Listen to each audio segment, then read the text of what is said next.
really, really scary. It was very scary. I was on And he the had put in a do not intubate union medical that you didn't attend. order, and I had him intubated, even though Like, that's a really tricky thing. it was just If it's just sitting there, So don't get your hopes up. and they needed to get alcohol right, exactly, because there was a DNR. Good evening, everyone. exactly. Now being 7:05, and we now have a quorum of 8. I'm Tom Tarpey. I'm the chair of the Concord Finance Committee, and I want to welcome you all this evening. I want to remind you that we are being recorded and broadcast, thank you, over CCTV, and looking forward to a very efficient, I hope, short meeting this evening. So, the first item on the agenda is the approval of minutes, which were circulated in your packet. Does anyone have any comments on the minutes as presented? Move approval. I have a motion to approve. I move that the minutes for the meeting of April 26th be approved as written. John moved. I'll second it. Second, okay. Oh, We have a motion on the table to accept the minutes of the meeting of the 26th. All in favor? Aye. Okay. That was unanimous, just for the record. Our recording secretary, Anita Techley, unfortunately cannot be with us this evening, so she is going to depend upon the recording, which you'll listen to upon her return, to do our minutes for this meeting. So I would ask you all to very carefully speak into your microphones, which do not amplify into the room, but they do carry the sound into the recording equipment and also into my ears, which is a big help to me. And so if you would remember to be fairly close to the microphone when you speak. All right. The next item on the agenda is the review of observer assignments. We haven't completed that yet. That is still an ongoing process, so I'm going to pass over that item. And we will complete that by email, which will be circulated to you all sometime early next week.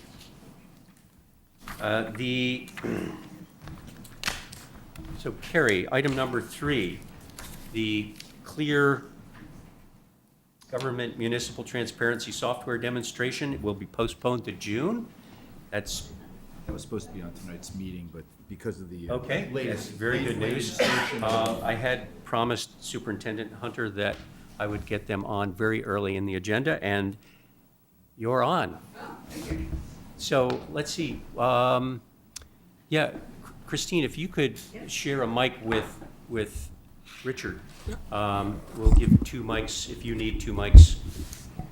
Dr. Hunter, welcome. Anybody else? I think it's just me for the moment. Okay, so I do get wanna- that a little closer to you if you Sure. would. I do want to make an introduction. Jared Stanton's here tonight. He's our new Director of Finance and Operations, so he's spotting different things to attend as we transition.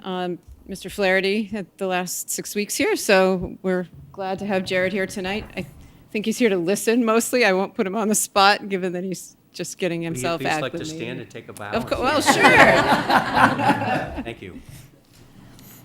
So, would you like me to open up with a few would. comments? Great. So, a couple of things that we were hoping for. One was to just have some conversation off of the budget cycle to try to foster the ongoing collaboration and relationships that I think we built through the last fiscal year process. So, thank you for the invitation. I think it's great to be here when we're not in the throes of number crunching and guidelines and trying to get to a certain place. So, I'm grateful for that opportunity.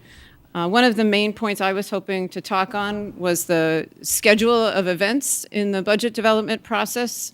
Having now done it once, there were some points where I wondered if we might be able to sync up a little bit differently, just in the order of how things occurred, and that way, and then make a plan so we all know exactly what's happening when. And I know you've got a couple of questions tonight as to upcoming negotiations and zero-based budgeting, and happy to talk as much as we can on each of those. There's different degrees of information to share, I think, on each. So would you like to start with the schedule? I think that would be Conversation. appropriate. So part of what I was hoping for, as you all know, typically that memo arrives in my office over the summer. And I applaud you. The right information is in there. It's absolutely all the background knowledge that goes into building the budget.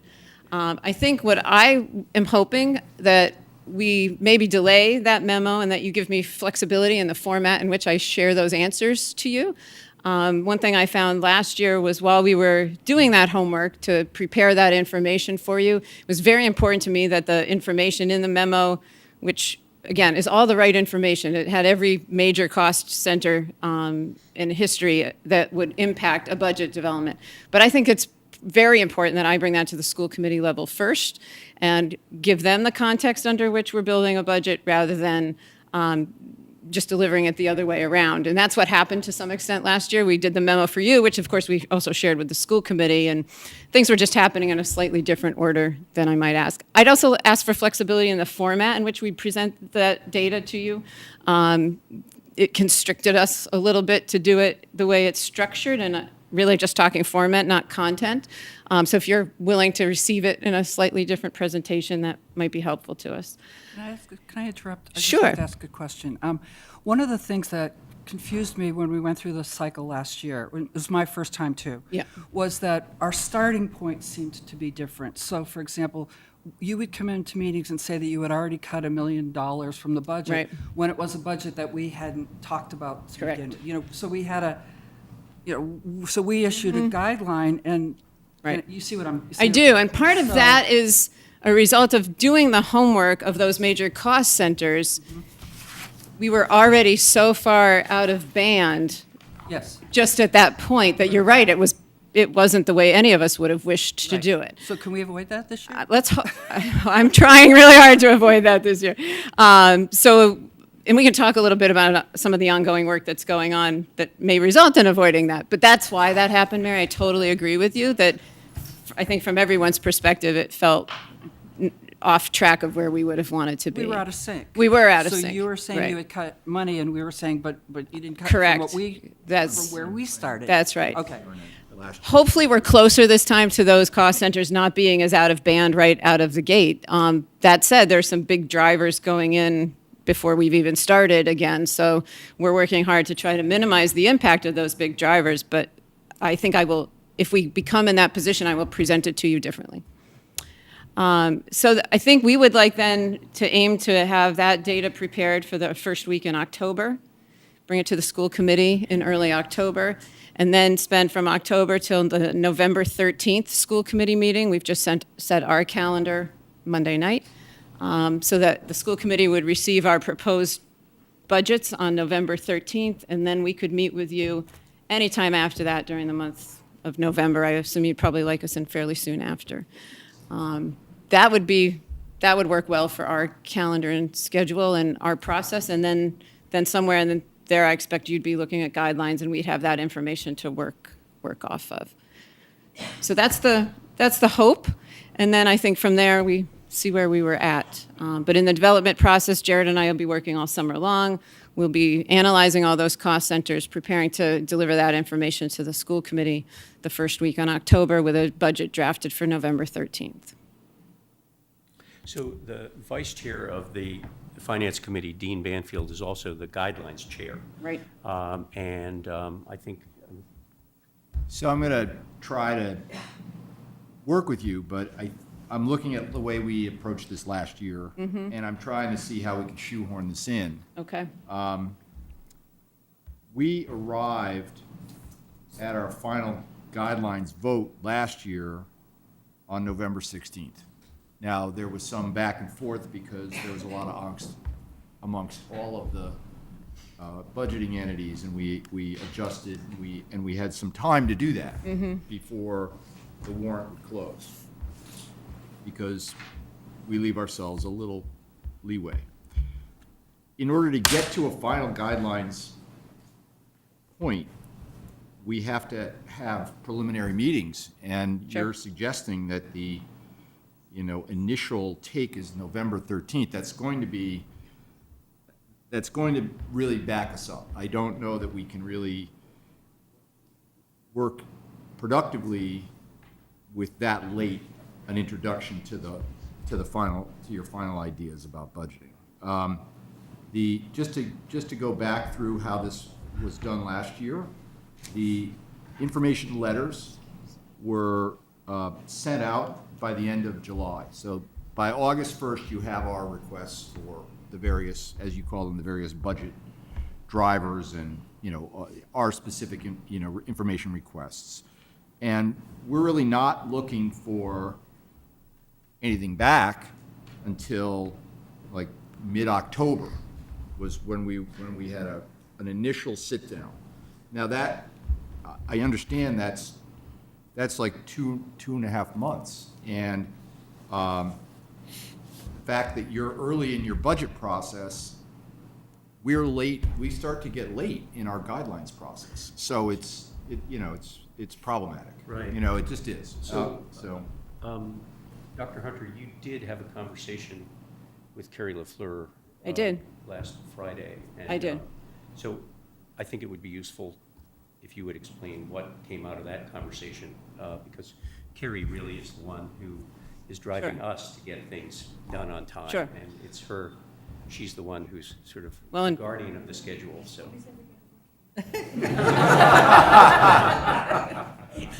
So I said, I thought I said to Carrie what I'm saying tonight, but perhaps we didn't land on the same page. So if there's a proposed timeline, we could consider it. I think it's just really important to remember that when we're building school budgets, because our school calendar is off cycle of the fiscal year by those few months, we're actually in the summer then trying to start building a budget that's a full school year out.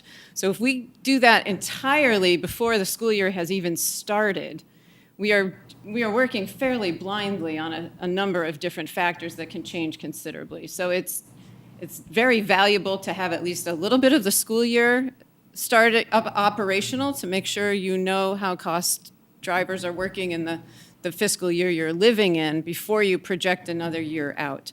So that's some of the request. The other piece of my feedback is Jared and I will work very diligently all summer with the staff that we have, but there's a great number of staff not available to us until the fall of, September 1st. So that also has impact.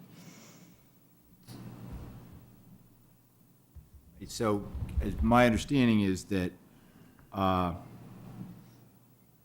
Carrie felt that this was a workable plan, coming in on the 13th. It will probably cause us to, get our guidelines, votes and stuff like that pushed out into mid-December. I don't see how we're gonna, it's gonna be a challenge. That's all I'm saying. We like to issue something called a preliminary guideline, and that vote and those tentative guidelines, we then sort of stew on that and maybe get some follow-up information and then come back together and vote the final guideline. And that interval has typically been somewhere in the vicinity of 3 to 4 weeks, where there's an opportunity for us to say, well, we need a little more here.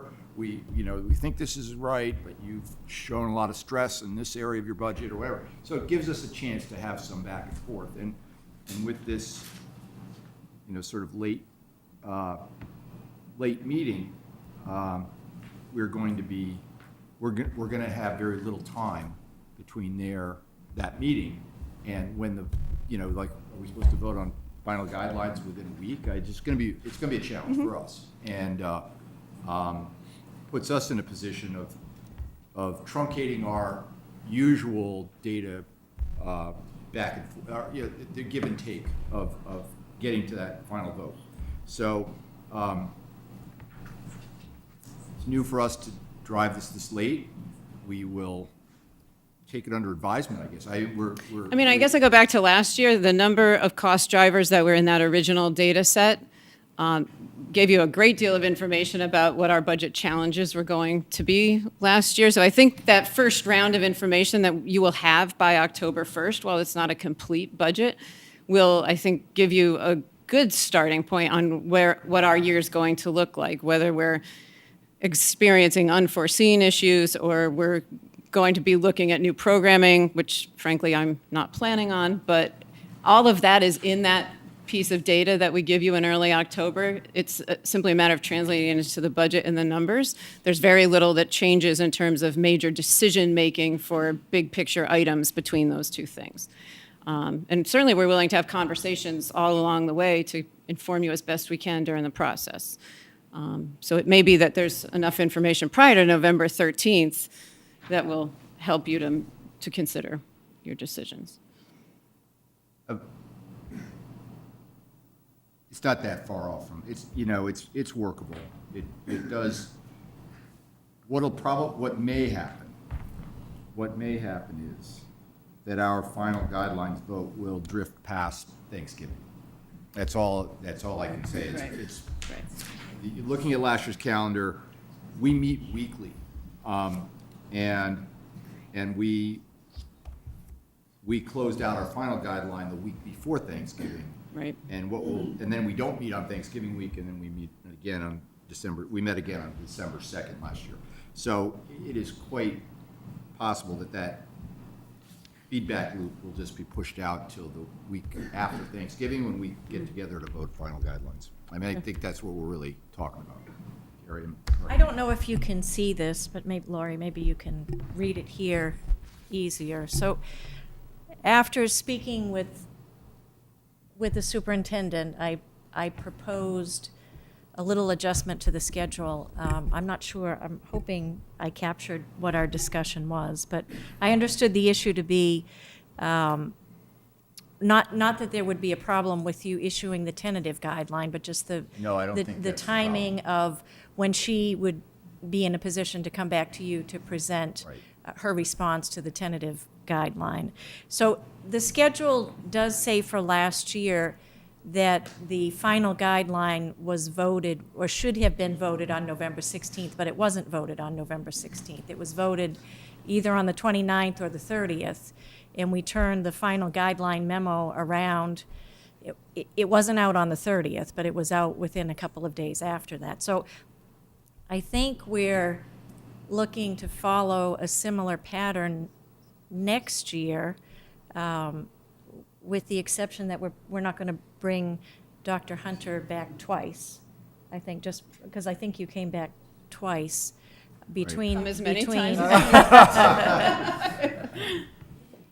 It's tricky because of Thanksgiving. So this would require that you have, instead of having the superintendent and town manager come back at the beginning of the month, you'd have them come back at the middle of the month, or the town manager could still stay earlier because he probably will be ready.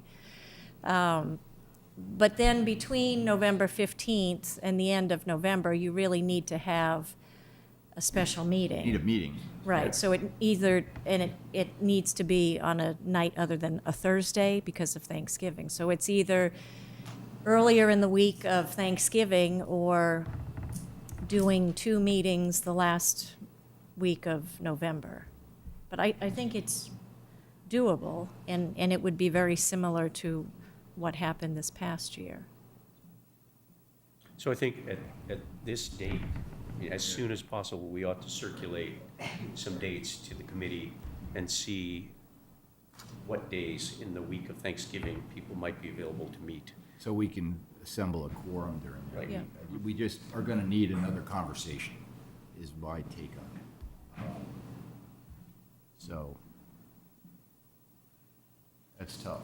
Okay? Yes, Tough. thank you. Yeah, it's tough. Now, just to be fair, have you thought of a different date on which you can accelerate by maybe half a week, a separate day for the school committee to meet, so that we can, We have not, because we thought we had come to some agreement. We just set our schedule the other night.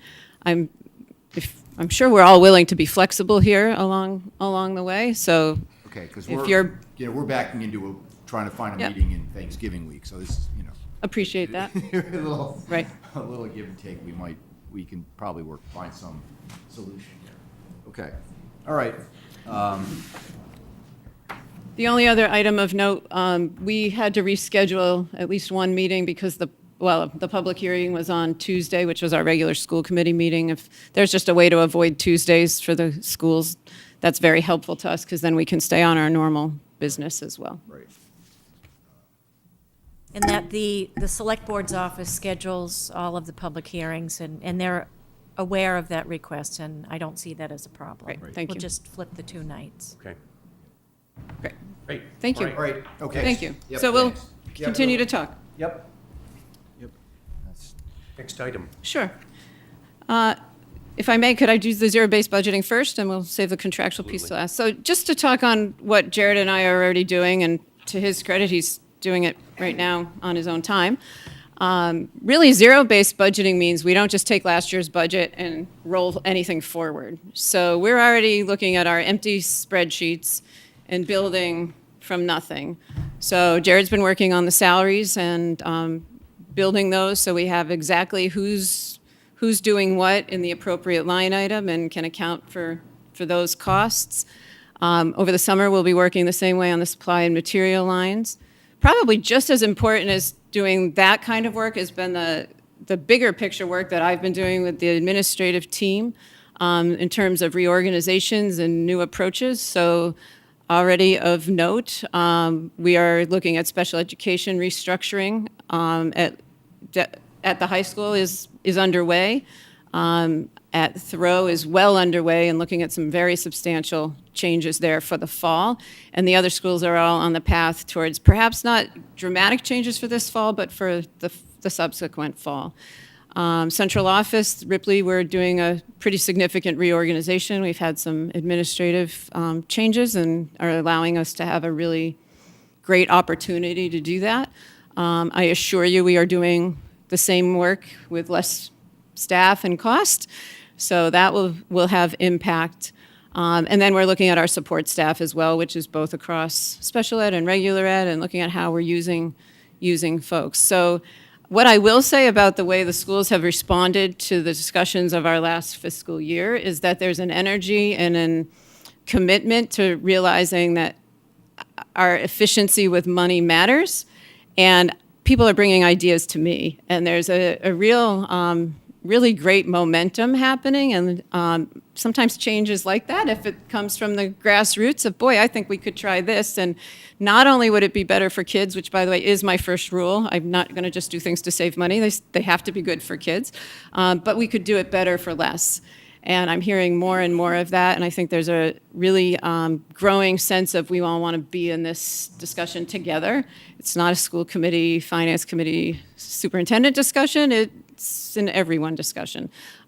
So there's a lot of big picture and small picture things changing that I already can see savings starting to materialize, and that will be the mode that we continue to be in. So there's a list on my desk, plus the ideas that are coming from within the districts, and I feel there's a lot of great positive energy. So that's incredibly positive direction for us to be going. And the zero-based budgeting will be a little more concrete place in that, and that's really how we approach it from our offices and the leadership level of not just rolling over and adding on percentages, but stopping it cold and starting from ground zero.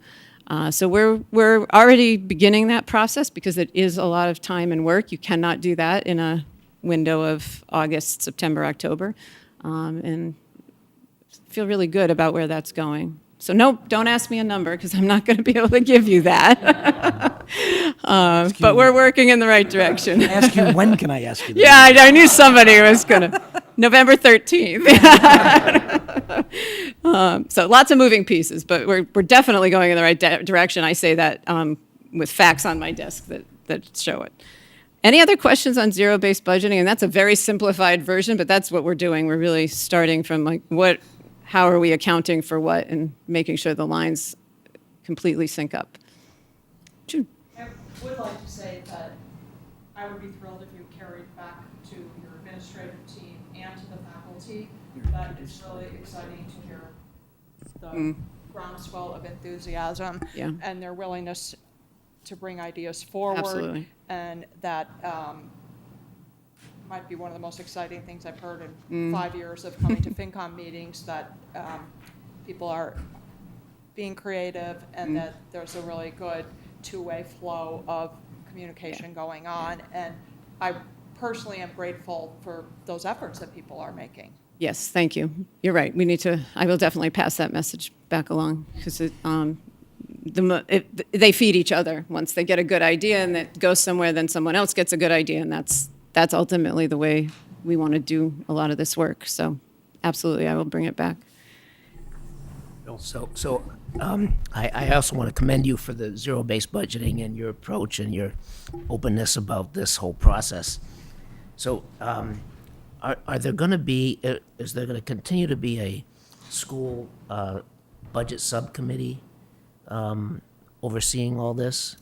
So we need to loop back to that. That's going to be on one of our agendas for June, in terms of what that will be. We've done the benchmarking work this year, so the committee will have to wrap that up and then discuss what steps are next. Well, I hope there is, because one of the hopes that we had for the school budget subcommittee was that they would do more than benchmarking, and that they would actually go into the more the nitty-gritty details of the budget than just benchmarking. And I will just tell you, for history purposes, one of the things that we did last year that led to the formation of the budget committee was when the whole issue of, I'm sorry to bring up unfortunate history, but the whole issue of the vacation pay came up. That was something we stumbled upon in questioning the former superintendent, and the issue of her answers to us alarmed us, because the answers weren't very straightforward. And then we started asking questions about other budget items that were over budget in the fiscal year 2017 budget. And we came across, I think, 19 contracts were substantially over budget. And I proposed about a year ago that a resolution that we submit those items to the select board to be looked into. And a year ago, almost to this meeting, to this day, that was voted down by this committee in favor of the budget subcommittee looking into it. And the budget subcommittee promised, we will look into those 19 contracts. Some of them were 3,000% over budget.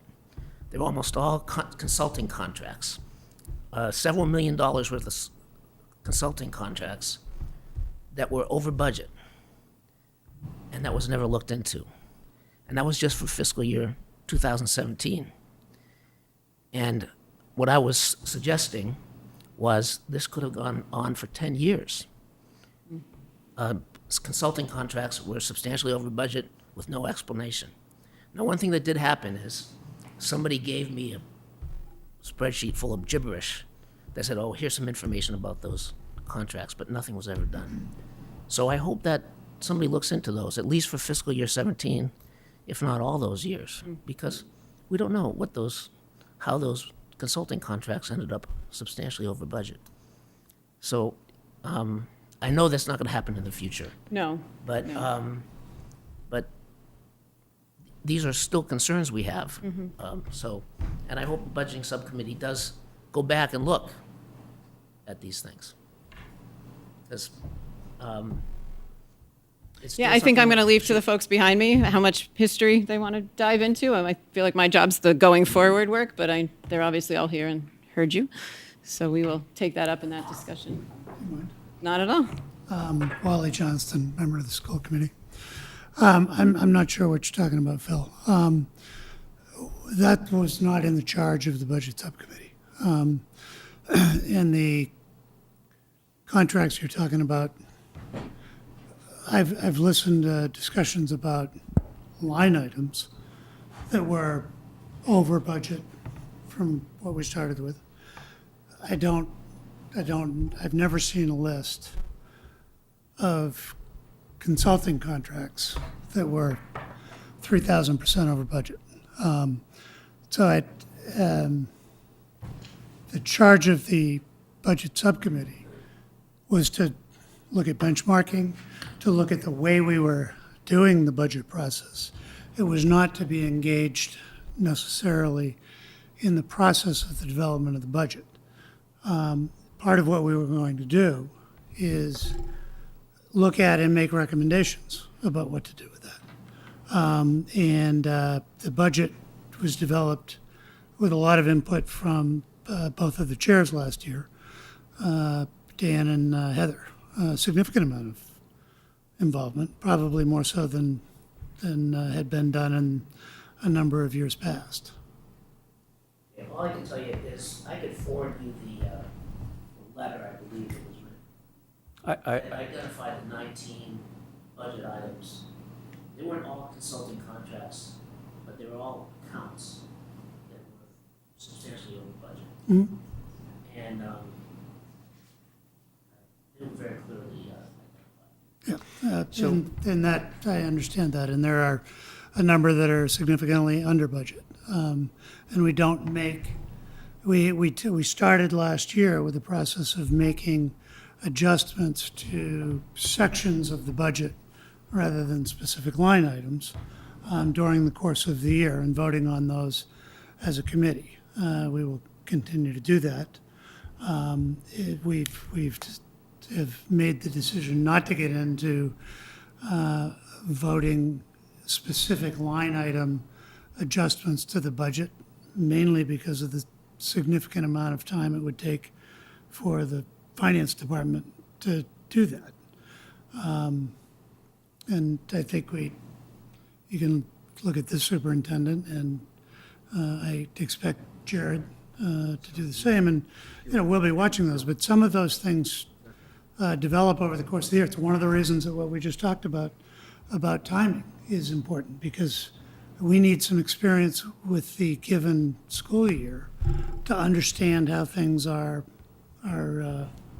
moving on specific line items in general before we vote for a budget for the following year, which won't start for full Wally, 7 or 8 months. We don't need to get into this. No, we don't need to, but I wanted to ask if there was ever going to be an answer to our so question.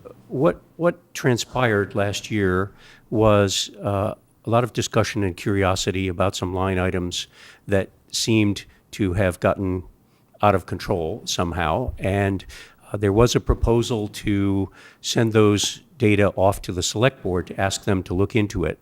The result here in this committee was to ask the school board to look within itself, to conduct some oversight on what happened retrospectively, and to get back to us. And I believe the letter we sent, subject to checking it, I believe the letter requested that retrospective oversight. And we will review the letter and send it again, but what we did not expect in the formation of a budget subcommittee within the school committee was an exercise in benchmarking, which is fine in and of itself, but it's not the exercise in audit that we were expecting and that we were hoping the school committee would conduct itself rather than asking the select board to ask the school committee to undertake it. So we'll review the letter, we'll tweak it if it needs tweaking, we'll send it again. And I think even though a year has passed, we're still interested in the retrospective oversight on those line items that appeared to be not in proper control. So I don't think we need to discuss this anymore, but we'll take that up and we'll get back to you folks. So. Thank you. Any other? Just to reiterate the work I'm doing, I can't answer some of those historical questions, but we did do transfers at quarterly school committee meetings this year, and we will continue to do that because you do get unexpected overages and underages, but we did that very, very openly. And by zero basing it, I'm more you ultimately are more confident that you haven't over budgeted because something ran over the year before that isn't going to run over. You don't just loop the overage forward. You actually go back and make sure that you're starting from where you are in that new moment in time, which is sometimes how those things happen. So I think we're in a place where that will be less likely to be an issue. But we'll take up your request for the historical piece too. So I think we're all set on that item. Okay. If you would move on to our third bullet. Sure, and I just want to preface the contractual comments by saying there's a lot I can't say right now because really it isn't good practice to comment on what you're going into a negotiation thinking, because that's not good faith bargaining. But I can tell you a little bit of procedural pieces that we're talking about, and it's early still. We've got over a whole calendar year before the CTA contract is up. So what I've proposed to both the CTA and the school committee, I have experience in interest-based bargaining, so I've offered them an information session just to learn what it's about. That's as far as we are. That session is next week, working with the Federal Mediator's Office out of Boston, who provides the service for free. So there are two mediators coming down next week to provide us the training. And then the school committee and the CTA will separately go off and have conversation over whether this is a process they want to consider using or not. My goal was to make this decision before school gets out, so we know if we're going into the IBB approach or if we're going to go a more traditional approach. That's really where we're at. We haven't had any conversations formally with the CTA about when they're going to open and what will happen from there. I will share that I think we've all heard your comments about the cost drivers associated with the teacher salaries. I don't think we can say too much more than that at this point. Other than that, that's a message that's been heard on all sides. I assure you of that. I'm in the process of pink slipping people that were, not surviving all of these budget discussions. There is definitely a change, as I said, a very positive generally, but there's also that side of people realizing that we are going to we do have to do more with less, and sometimes that has been through hard decisions. So I think there's a different level of awareness coming in, and I expect that will be the approach from both sides. I don't know if that's all I feel like we can comment on right now. I don't know if you had more questions than that. Sure. A lot of offerings being put on the table, and then people going off and caucusing separately and coming back and continuing to negotiate what those offers were, whether it be money or other, teacher contracts. Actually, you spend more time on a lot of the language prior to the money. So that's equally as important. And often there's money attached to the language. So it is important you spend time on it. But it's a lot more of, here's our offer, here's their offer, how far apart are we? People go back and caucus and then come back together and decide how far apart they are. Interest-based bargaining, everyone puts up what their goals are, and you talk on ways to get to the goals. And sometimes options come off the table because one side that says they're not acceptable. But then you're left with this set that are under consideration from both sides. And it just gives you a very different place to talk on how you get to the conclusion. Much more collaborative, much more inclusive. There's no going off in silos and having those separate conversations as often and as structured. They happen in between the meetings usually. And the meetings themselves are just discussions about where we want to go and how we're going to get there and what parts of the contract apply. I know you can't necessarily speak to this because you're not, but do you have, or has there been any sort of consensus with the committee in terms of what the tenor has been in the past going into these meetings? I'm not going to answer that because I wasn't there. I don't know if any of them want to. Yeah, I'm just trying to get a sense of going into, you guys are getting ready to go into this about a year. What has the general tenor of those meetings been? Has it been adversarial? Has it been relatively cooperative to try to come to some resolution? You're changing the methodology, so I'm trying to understand what. Maybe, yeah. Maybe. What have these negotiations been like? My experience in observing 3 contracts now and being involved in negotiations on one and the tail end of another, is they vary meeting to meeting. They vary issue to issue. There can sometimes be some indication, usually of some challenges ahead prior to, that sort of ekes out from the ether. But as Lori said, we go into these and partly because of the legal ramifications, we go into these sort of with an open mind. We have a thought process about what we're trying to accomplish, as with the teachers union, and we get to the table and we start talking, and those many of those points that are not money based, which ends up taking the lion's share of the time usually, are sometimes surprising to the people on the other side of the table. They can also be anticipated. Sometimes we agree, those are things we were thinking about, and they're easily dealt with, and others go on for bits of conversation over the next number of meetings, whether it's 1, 2, 3, 4, or 5 meetings. And having been involved in the last negotiation, coming down to the wire of when teachers would be leaving for the summer, we were going back and forth on 5 or 6 issues plus money until 2 o'clock in the morning to get an agreement that the CCTA could take to their membership to get a vote on before they adjourned effectively for the summer, in which case it would be very hard to get a ratification. So they can, I don't think my experience and from what people have told me, you don't go into them, it's a little like going into a battle. You can go into the plan and, the first discussion changes the plan completely, and the battlefield changes, and you move from there. I think the negotiation we were in with the teachers union last year for the high school, I thought was very productive, and a very good dialogue back and forth. Some challenging issues, and I think we worked through them pretty well. The previous negotiation was open, so you can actually attend that. I don't know if that'll happen again. I don't think the indication is that we would do that, but so they vary, and they take a while.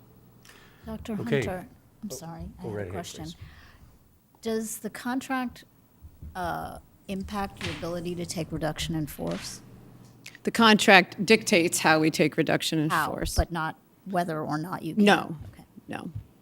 thank you. No, in fact, it gives us permission to take reduction in force as budgetarily dictated. So it does dictate the process, though.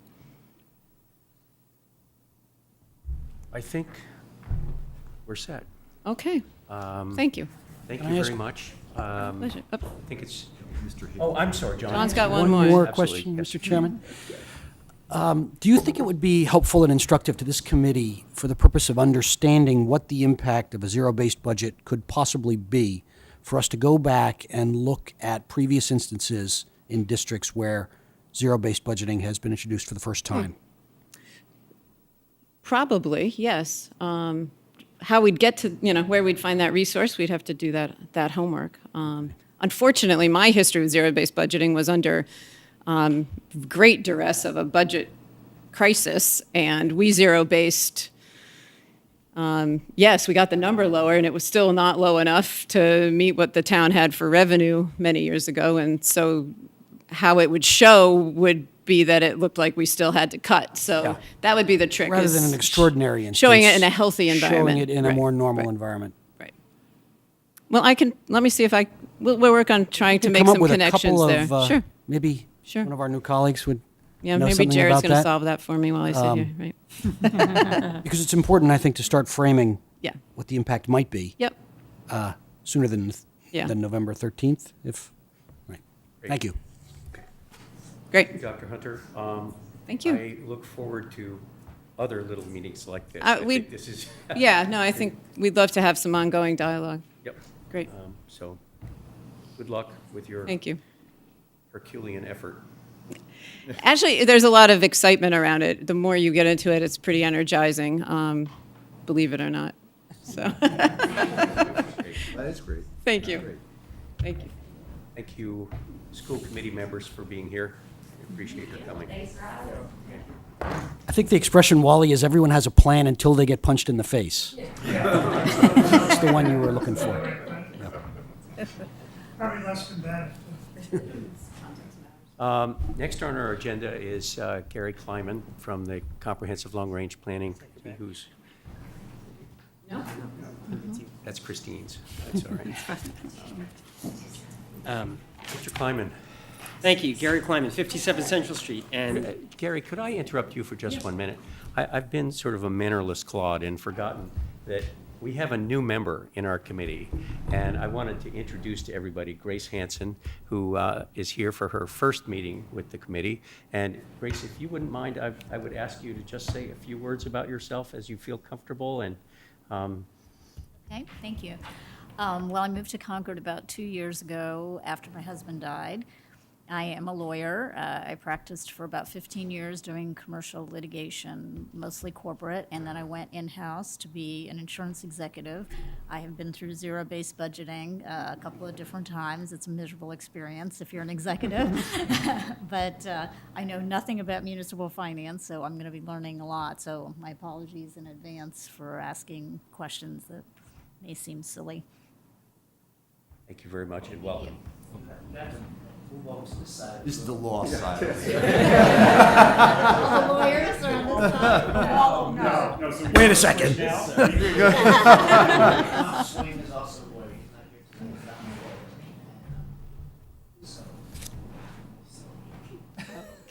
lawyer. So. Next time. Little FinCom here. It's balance. It's a good balance. Anyway, Gary.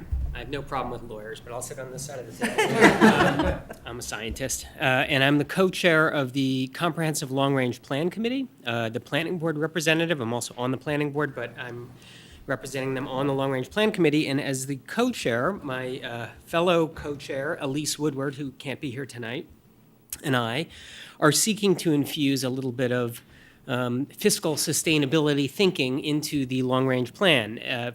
Just as context, the Long Range Plan deals with all facets of municipal governance. So we're looking at, public works, open space, housing, land use, council on aging. Finance comes into all of those things in one regard or another. And we're taking a systems approach this time around. And without going into too much detail about the plan itself, I will just mention that we have established 5 community criteria which all plan elements should, in one form or another, adhere to. And 2 of them, I think, are relevant to this discussion. One of them is livability and values, and that's really about balancing. Plan elements should continue to invest in town amenities that make Concord an attractive place to live, while any associated increase in tax base also ensures diversity, vibrancy, and socioeconomic equity. So, tax fairness and things like that. So trying to find that happy balance is not always easy, as I'm sure you all are aware. And the 5th community criterion is fiscal sustainability, something near and dear to your hearts. I know Mr. Tarpey has been chairing the Fiscal Sustainability Subcommittee until his elevation to chair here.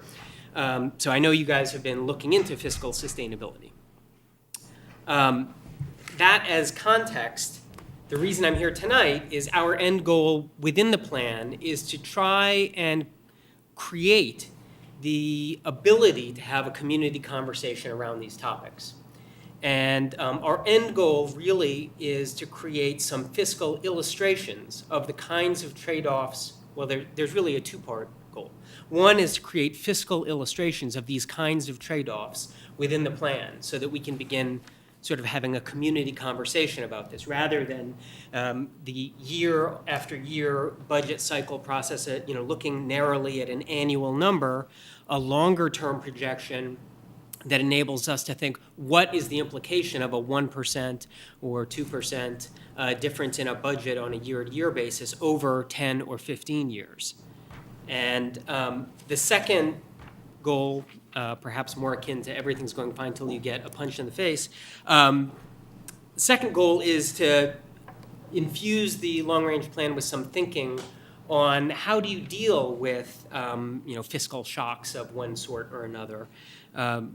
Capital expenses that we may not have planned for, state or unfunded mandates that may accrue, if state funding gets cut in one area or another, or if, from a resilience standpoint, shocks like, has FEMA paid back all of the money associated with the tornado damage that was done, or, did we come out ahead or behind of where we anticipated? So those kinds of unanticipated fiscal events are one aspect of it.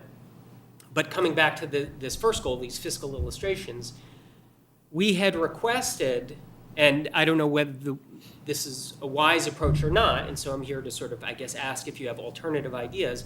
We had requested of the finance director that maybe you could put together, similar to your 5-year projections, maybe you could put together a sort of a 10 to 15-year projection that would basically be, assuming straight line growth of budgets of 3%, 4%, or 5%, what would a top line department budget be? And then break that down, assuming, say, cost of living indexing as opposed to a straight line 2, 3, or 4% indexing.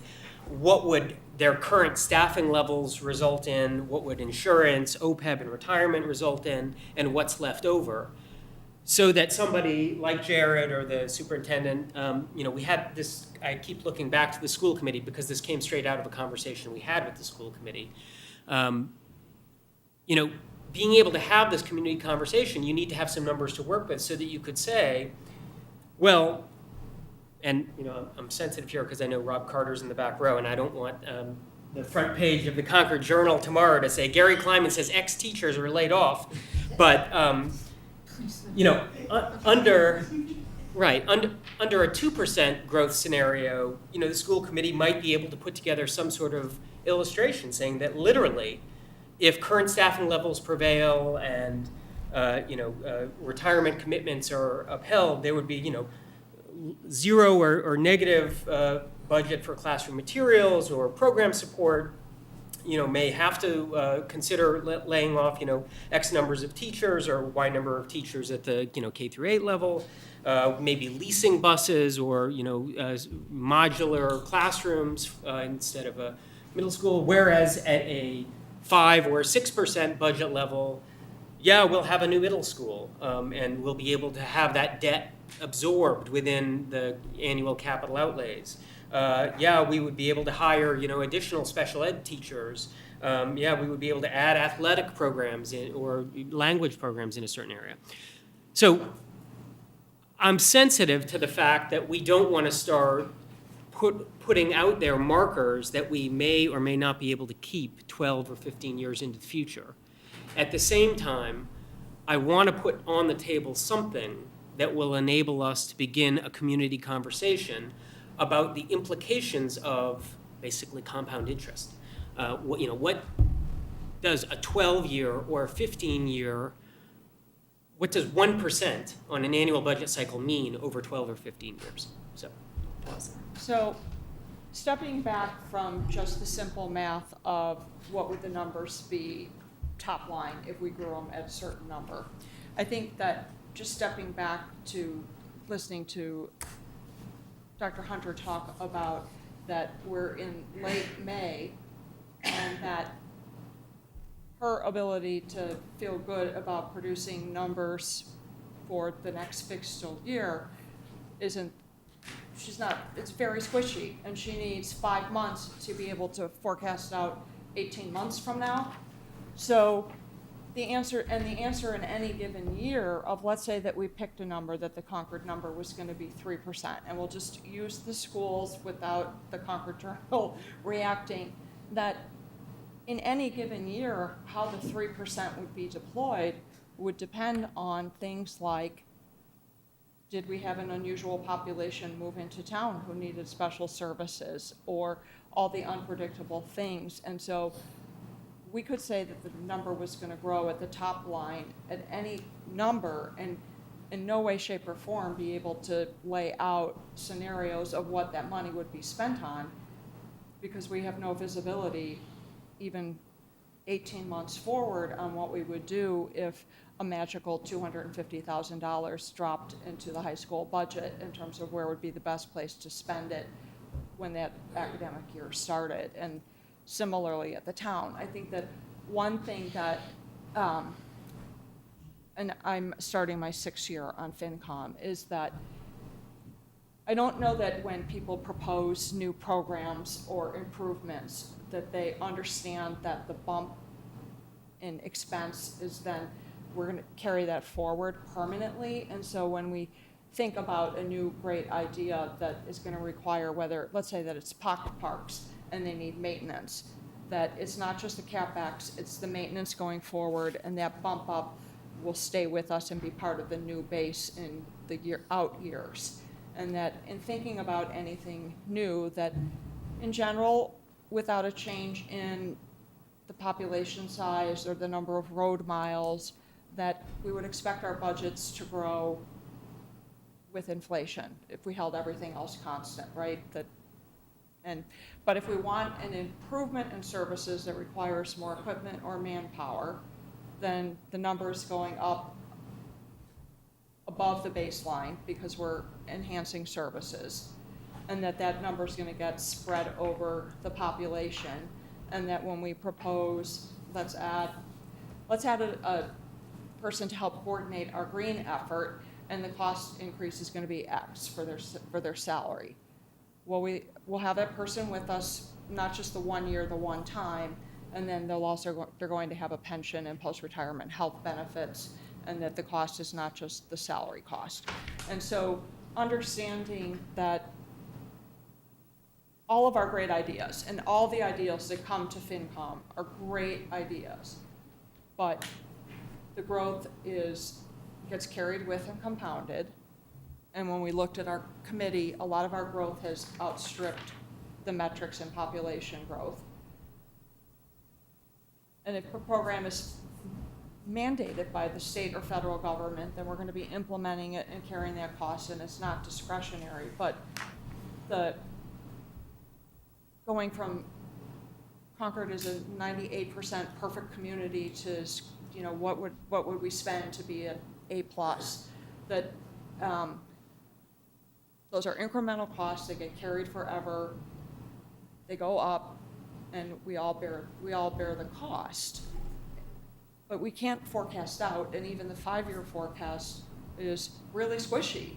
There's no good numbers there's no reliable numbers for forecasting our growth in student enrollment given the current housing base.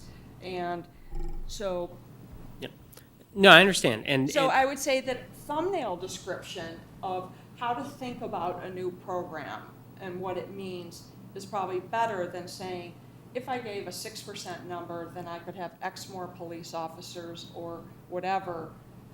That maybe locks people into thinking that they would get those particular bullet items, when in year 9 it might be that we don't need police officers, we need more tree trimmers, whatever the town manager would say was the most pressing need at the time. yeah, no, I get that you don't want to be locked into specific proposals, and I think, again, the goal is these fiscal illustrations, and so I think a different sort of fiscal illustration may be entirely appropriate, one that sort of demonstrates how any given program has to be balanced against the growth and, that growth carried forward and compounded. I'm just wondering if that's going to give us the tools to have a community discussion about, compounded over a 10-year period. This is a long-range plan, and what we're looking is to sort of demonstrate that any program that, results in a 1% increase in your tax rate this year may seem small now, but to demonstrate how that program's costs will be 12 years down the road, or the staff costs of an additional special ed teacher, 12 years down the road. I don't want to pick on the school Or even committee, on big capital projects. Let's say that we know that we have pent-up demand for a new middle school building. We have public safety. a new ladder truck. Right, there's need for a new building in West, like West Concord just got rebuilt, but even it's tight still over for the police and fire right now. Like, understanding that that there may be trade-offs, and maybe using a historical example of why we staggered things the way we did, and using past history of this had to wait while we addressed B, or here's the list of things that are on the community wish list, and that there's going to have to be conversation over time and balanced off by all these other factors. So, Gary, is the committee specifically looking for a graphic? I think we're looking for advice on how best to produce some sort of illustration of these trade-offs. So, I mean, we had thought that perhaps some sort of scenario might be the way to do it. If you think that that is inadvisable, if there's, do you have a better suggestion, I guess, on how we might illustrate some of these trade-offs of programs that have costs, services, town amenities that have, expenses that build over time, but at the same time, Well, they may be, the community may want them and vote them in. That's not the issue. It's more just the understanding that. Right, I mean, I think we all have constituencies that have contacted us saying, we believe, this program is wonderful and we're willing to pay for it, and other constituencies that have contacted us saying, my tax bill is too high, I can't afford it anymore, we're feeling the pain. So the question is, how do we get both of those constituencies engaged in a productive conversation over what the town should do on the floor of town meeting? Right. So we had only budgeted 15 minutes for Yeah, this. sorry. And no one else on the committee has spoken yet. I apologize. That's all right. But I think you spoke for quite a number of your fellow committee members in what you said. Anyone have any? I just have one question. Brian? And I completely agree with the comments, but I just wanted to ask you, just as a sort of as a template, in the past at the planning, when I've sat and listened to your conversations on the planning board, you've referenced City of Cambridge a time or two. And do they have a working template that addresses this question? Because, I mean, it's clear you have sort of the thematic points. What have they done, or have you, is there any other town or city that you can use as a general guide to kind of help frame this for our town? Yeah, I don't know. I mean, I've looked at what Cambridge has done on planning. I have not familiar with what other, and maybe the finance director has experience with other towns that have tried to develop long-term budget planning. I have never seen that being done in other towns. I don't know. Phil. Tom, can I make a suggestion? We have a subcommittee or task force that does the 5-year projection. It had been Dean. Yes. But I know that Dean has done yeoman's work, and he, I think, is planning to pass that on. We did have a meeting with the finance director that they may take on some of the mechanics of working with our model, but we had a pretty good conversation about how the finance committee needs to drive the underlying assumptions, and we'll be a little more robust than the 5 minutes we spent on it this past year. That's our hope. But was there going to be a subcommittee or somebody reappointed to do that? No, this work in the future will be done by the finance department. Oh, all If right. you're talking about producing the 5-year forecast. My suggestion was going to be that, Tom, you appoint a task force of the subcommittee to work with Gary and his Just to give you committee some to help them feedback on this our 5-year projection. projections. I think he's Because they volunteering. have developed such expertise. To give you some feedback, Phil, on the accuracy of our projections, I don't have statistics on it, but if you look at it, we don't do a very good job. Okay? We are required to do it. It was a citizen petition that we produce a 5-year projection of, the possible impacts on the existing taxpayer, but they are inaccurate.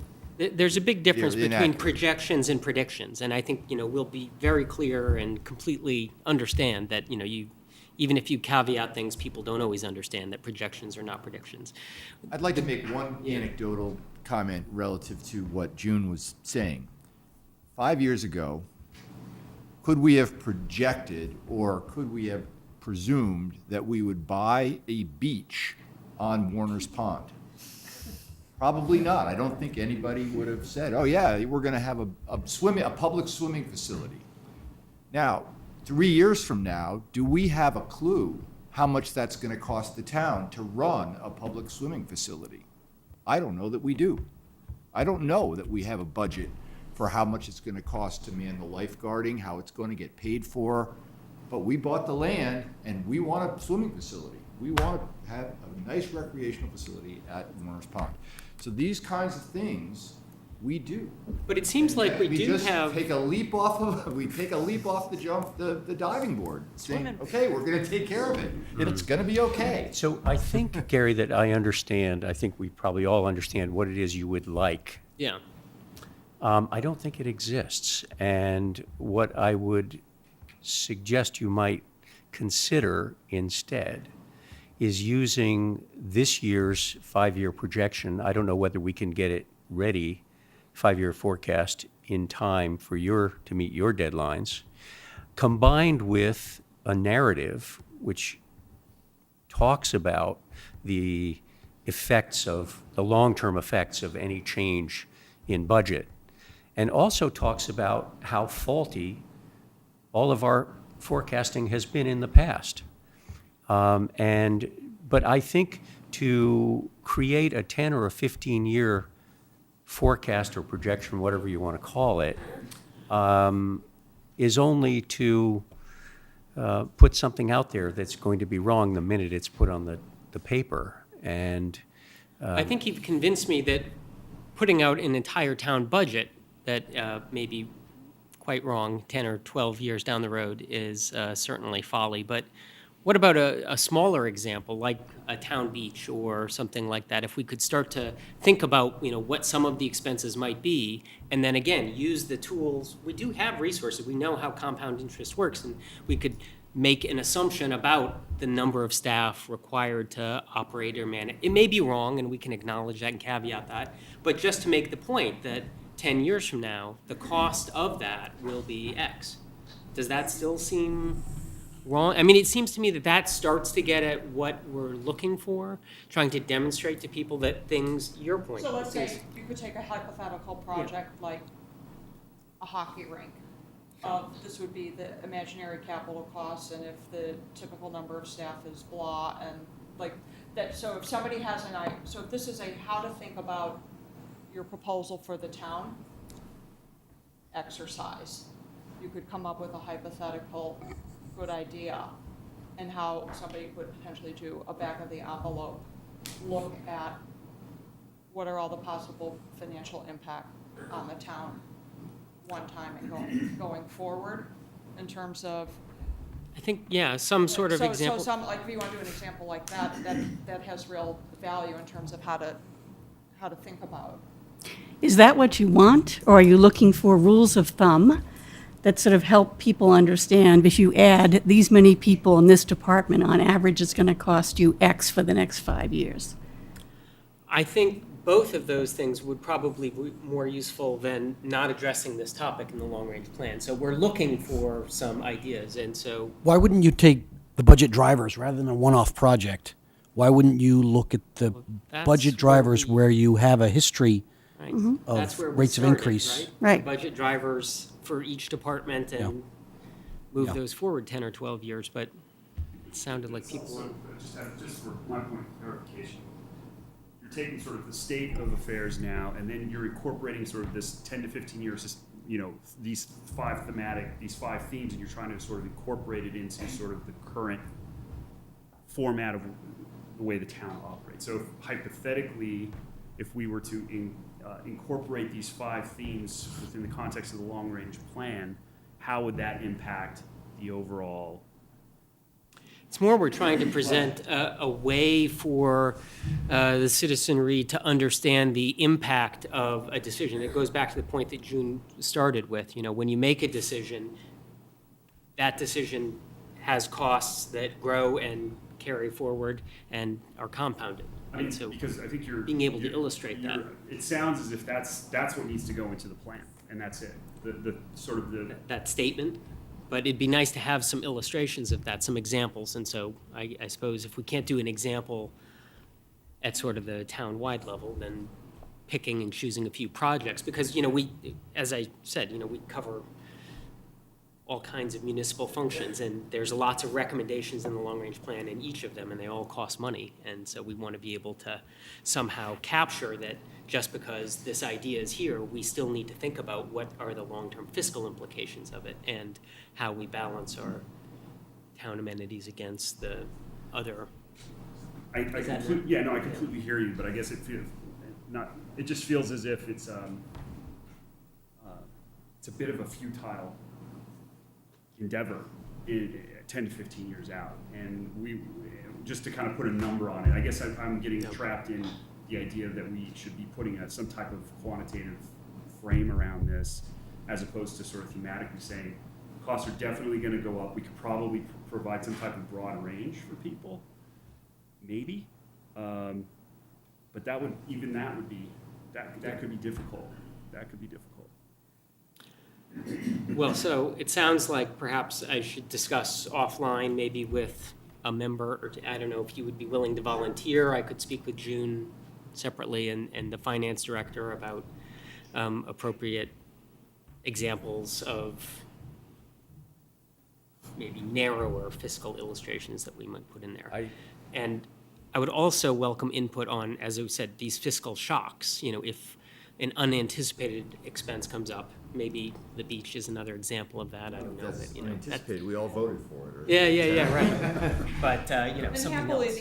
the answer on that is that then the FinCom with the select board has a set of financial policies that leave us flexibility to deal. Yeah. And maybe narrative on that, on, why do we have the cash reserve we do, or the Yeah. maintenance plan we do, et cetera. But That would be great. maybe if somebody else would jump in so that I'm not the sole voice and talking with the long-range plan might be helpful.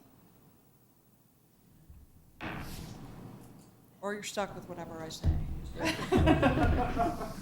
Carrie, I'm sorry that we're not crisper about this, but it's not a, I understand. thing We're you want to asking do, right. for something that may not exist, so, Right. or maybe shouldn't exist, so. Well, I'd just like to add one thing, and that is that we do also feel the pressures that you're suggesting, which is the desire on the part of many for, various kinds of improvements, balanced with the voices we hear of those for whom this creates stress. And we look at the charts of how taxes have risen in the town over the last N number of years, and it has been quite a alarming message.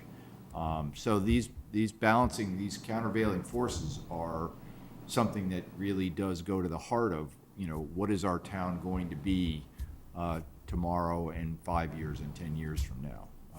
And that's exactly why I want to make sure that you guys are comfortable with the message that's going to come out in the long-range plan regarding that, because that's what you and all of the other committees are going to be stuck with for the next 10 years. So if we're silent on this issue, Right.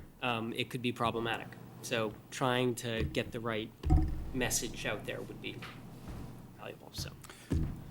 Brian's idea of not reinventing the wheel, but seeing if there's a town out there that's already looked into this, I think has some merit. Yeah. Yeah. No, it's a great idea. All right. Thank you. thank you, Gary. Thanks.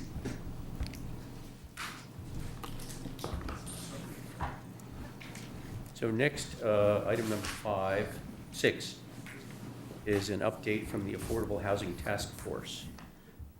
Todd Benjamin. Welcome, Todd. All right, well, thank you.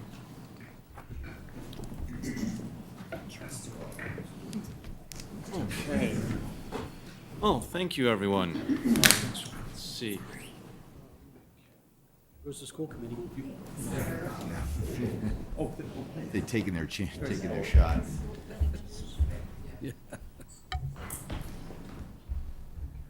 Oh, right. Okay, well, thanks, everybody. My name is Todd Benjamin. I'm the chair of the Affordable Housing Funding Committee. I reside on Sudbury Road in Concord. So thanks for taking the time. I know you have a busy agenda, so we will be brief in our comments. Our focus tonight is really just to kind of give an update and really to kind of hear more of your thoughts, comments, suggestions on some of the things that we've put together. So in that mindset, I'd like to introduce some of the other committee members who are here. There's Sue Myers, Ray Andrews, and Holly Darzan. So one of the things that we'd like to do is, first of all, reiterate what the charge of the committee is, just so we're all on the same page. And our charge is to study and determine the cost-effective means to fund Concord's affordable housing goals. So we're not here to say this is how any revenue should be spent, or this is, where we're going to build things. This is just really an idea of how to identify potential revenue sources. Can I interrupt you for a minute? How are you defining affordable? Is that the 80% AMI, or is it modest? Affordable? What is affordable? So we've had conversations about that issue, and so the way that we've discussed it in our committee meetings is that affordability is a range that goes from what the Concord Housing Authority does, which is 60% of area median income and below, to what the Concord Housing Development Corporation does, which is kind of 80% of area median income and above. So we're looking at both areas of affordability. Okay, so I just want to be clear, because I know that it came up, I think, at one of the comprehensive long-range planning as far as developing a fund for modest affordable housing. So that is not what you're about. So you are not, just want to be clear, so you're not about developing a fund to prevent tear downs or to keep modest houses in Concord's housing stock. Is that accurate? Well, what we have looked at is various strategies. We're not looking at only single-family homes. We're trying to find resources that can be deployed in a way that the town best sees fit to meet its affordable housing goals. So if that is to utilize what we would call moderate or workforce housing, then the money that we identify could be utilized for that. If the town deems that it's best to utilize that money for issues such as the Concord Housing Authority addresses or deals with, then that's what the money would be used for. So we're not here to say the town should use the money to target one area of affordability. We're here to say here are some options of how this money could be generated. I'm confused, because there's so many different definitions of affordable housing. So there's workforce housing, what is that? What's 40B housing? What do you need to have to qualify for 40B housing? 80% area median income, right. So that's what is the area median? Is that Concord area? Is that the state of Massachusetts? it's a region, it's a regional. Well, It's the 80%. And so let me, if I can interject, I know we've got limited time here, and these are all relevant questions, and I guess we will I strive just wanted to address them. start by saying that I think it might be a good idea to get clear on what you mean by affordable, right? If you're going to put something forward in front of us in the town to raise money. Okay, that Sure. question is definitely going to come up. What do you mean by affordable? And do you mean modest? Do you mean 60%? Do you mean 80%? Do you mean 120%, like Junction Village? So I'm just suggesting that. Right. So I think the best way to kind of perhaps maybe summarize the definition would be that in this context, the way that we're defining affordability is in a mechanism by which CHDC, the Concord Housing Development Corporation, and or the Concord Housing Authority could meet the town's goals for affordable housing, if that makes sense. Okay, so I'm sorry, I'm all over this. So what you're suggesting is that your charge would be to develop a mechanism to raise money. Right. And then that money would be handed over to the Concord Housing Development Corporation or the Concord Housing Association to spend the money. Well, we would not go so far as to say which entity should control the money, Okay. but you're right in that context is that part of the kind of next step would be that there would have to be some mechanism, some vehicle that holds these funds, and that entity, whether it's overseen by the select board or whomever, would then make those decisions to allocate the money. Okay, so I understand that your charge is just to find out a way to raise the money. Right. But I think, again, you're here to get feedback from us, right? I would want to see that closed so that we knew who was going to get the money, how is it going to be spent, how is it going to be overseen. That's really outside of our Actually handing the money over to the charge, Concord yeah. Housing Development Corporation kind of scares me. Right. So at this point, Sorry. we're on the second slide of 27 slides. And they each have 10 bullet points. I'm only kidding. So I think unless there's something of overarching importance, we should let Mr. Benjamin continue and. Right. And you know, and that's a great, you know, we do have 27 slides. We will not touch upon every slide. I'm not going to read every bullet on every slide. I will just pull out a couple of salient points on the slides because our real reason of being here is to hear your thoughts and your comments on there. So first of all, having said that, I think if we can hold the questions and comments and feedback to the end, if we can, will that be all right? So we can kind of get through this? All right. Well, I'll wait and see. I have questions. Do we have a time constraint that I have to? Well, we want to get out of here before 10 o'clock, but, and we have other business, but I'm wondering if we can hear the presentation. You've read through the presentation. I have, obviously. because it was sent to us. Yep, So I read okay. through the presentation, so what would So be? instead, let him do his presentation and then come back and say Okay, on I'll slide wait. 3, this, I'll wait, on I'll slide wait. 10, that. No problem. I was aware of the time constraint, so I'm ready to go. I'm ready to go. So slide 2, slide 3, these are some of the options that we've identified. We've tried to be as creative and open-minded as possible in looking at some of these options.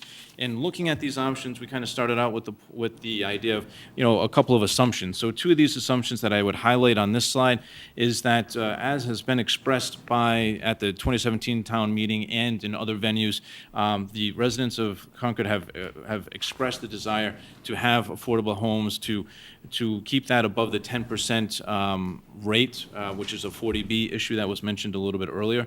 According to the planning department, in order to do that, we would need approximately 9 to 10 new affordable homes per year to do that. So how do we get there? Well, one of the ways that we get there, and one of the things that we looked at, is the building permit fee surcharge. So essentially, this is a fee per $1,000 of construction value, which is in accordance with the town's existing building permit fee structure. So this would be a sliding scale based on the cost of construction. All right. What does that look like? I won't go through this slide, but you can get an idea here of some of the numbers that have been quantified to represent what this would look like, and myself or the rest of the committee can speak to this in more detail as questions arise. The next one that I wanted to, sorry, there we go. Oh, right. And so on this, what we're looking at is new revenues could be in the range of between $900,000 to $1 million per year based on 2016 levels. The next topic that we looked at was the CPA rate or the allocation. 2 areas that we looked at here is Concord's CPA rate is 1.5%. A lot of the towns in our area have a rate of 3%, so looked at raising that rate to 3%.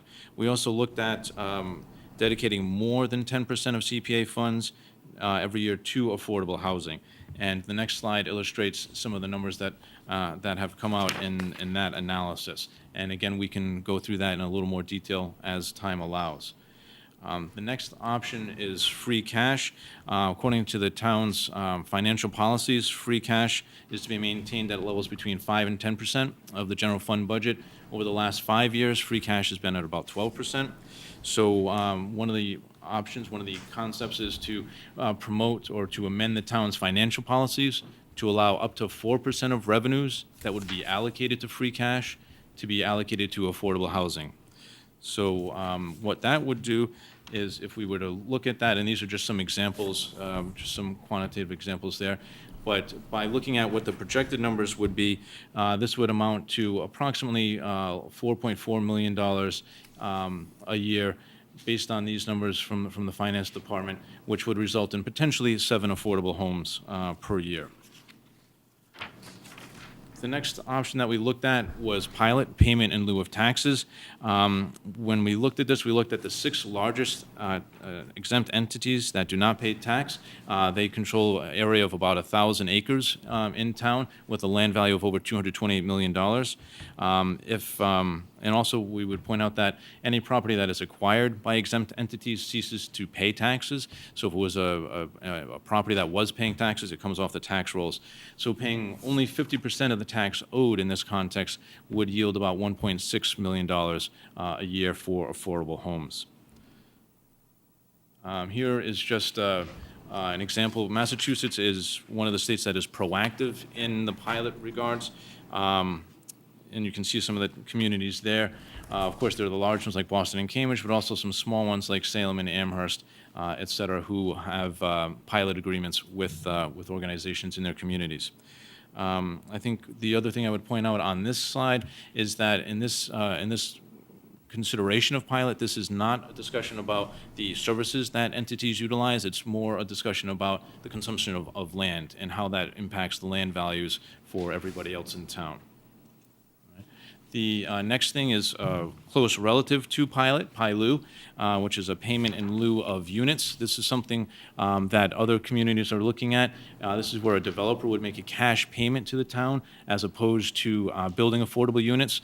This is something that the planning department is looking at, so they're consulting with other towns to understand how this option may be feasible or not. The next option here is the real estate transfer tax fee. This is something that is utilized in many states and municipalities.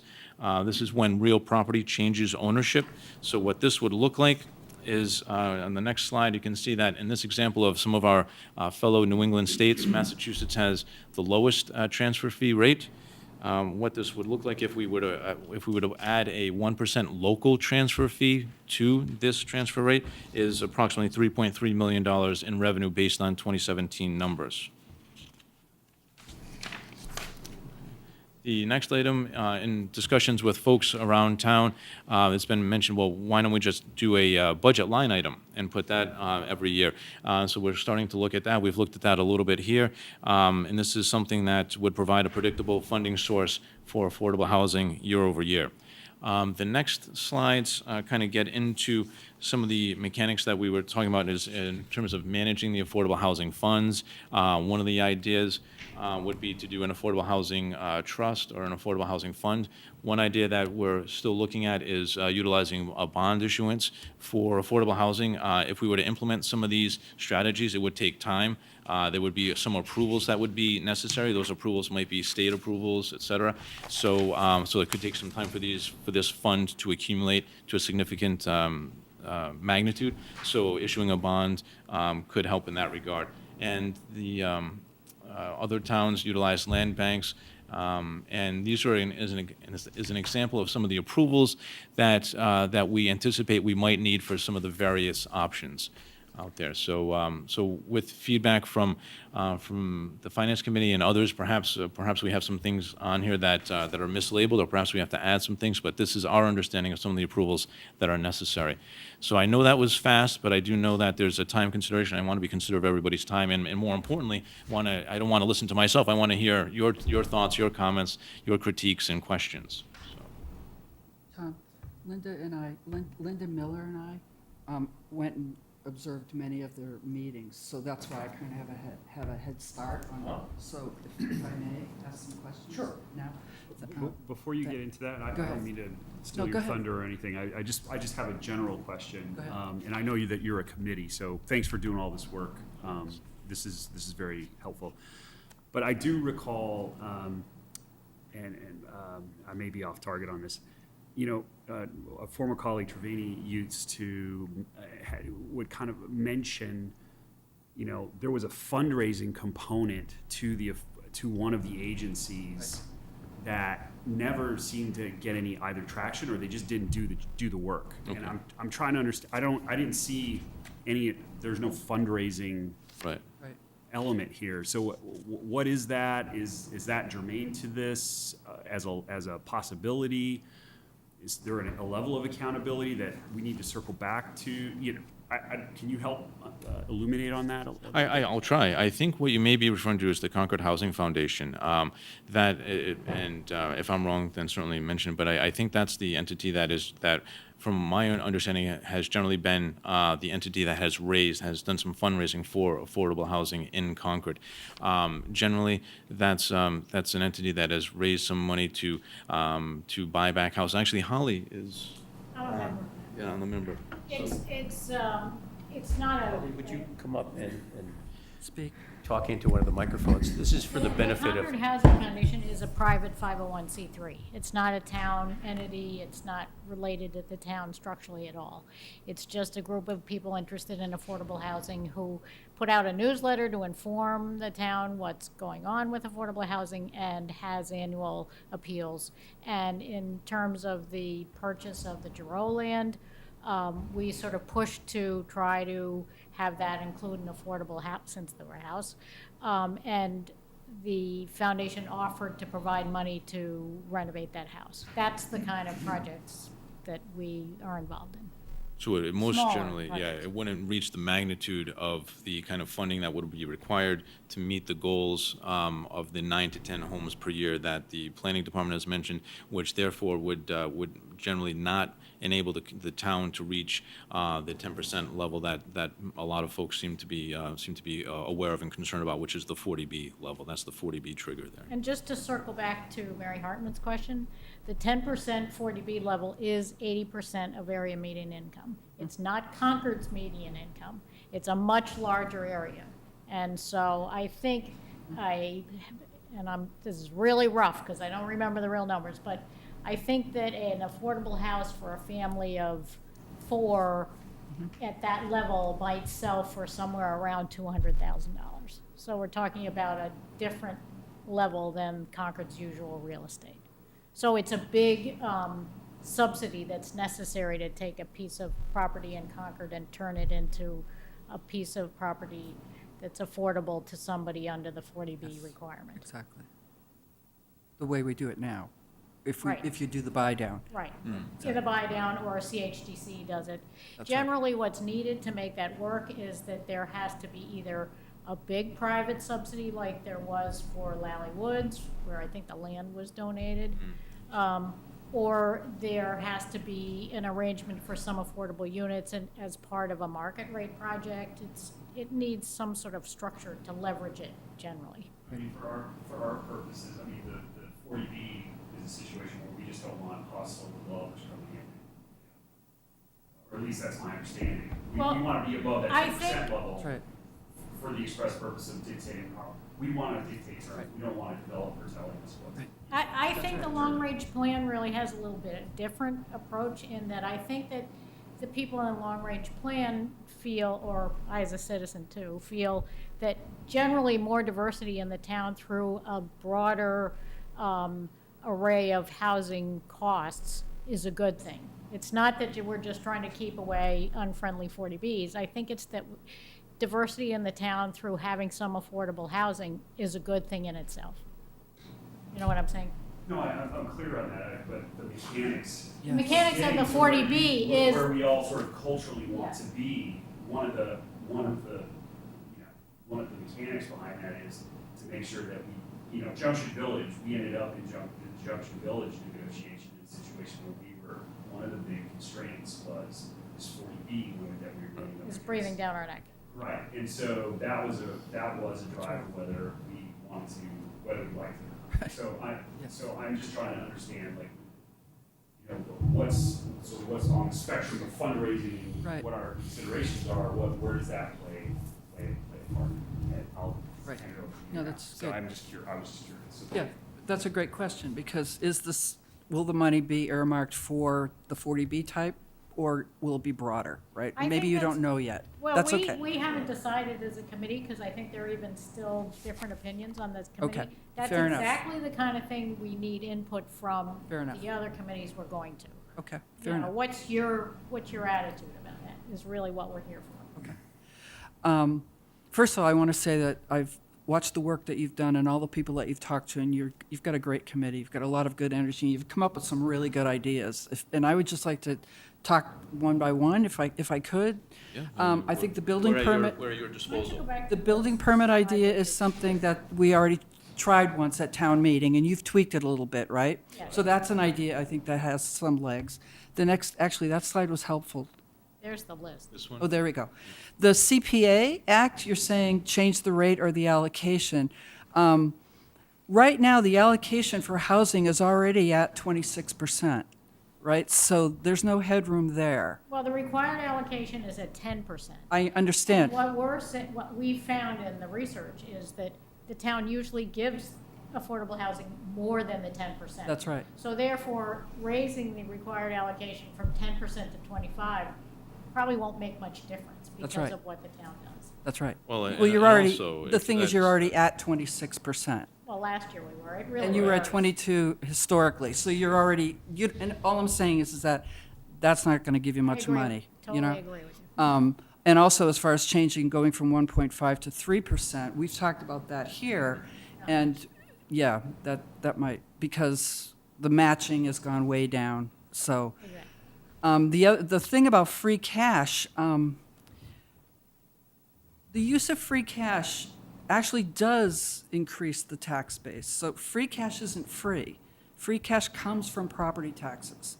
So if you're going to use free cash, first of all, it's only a one-time shot, right?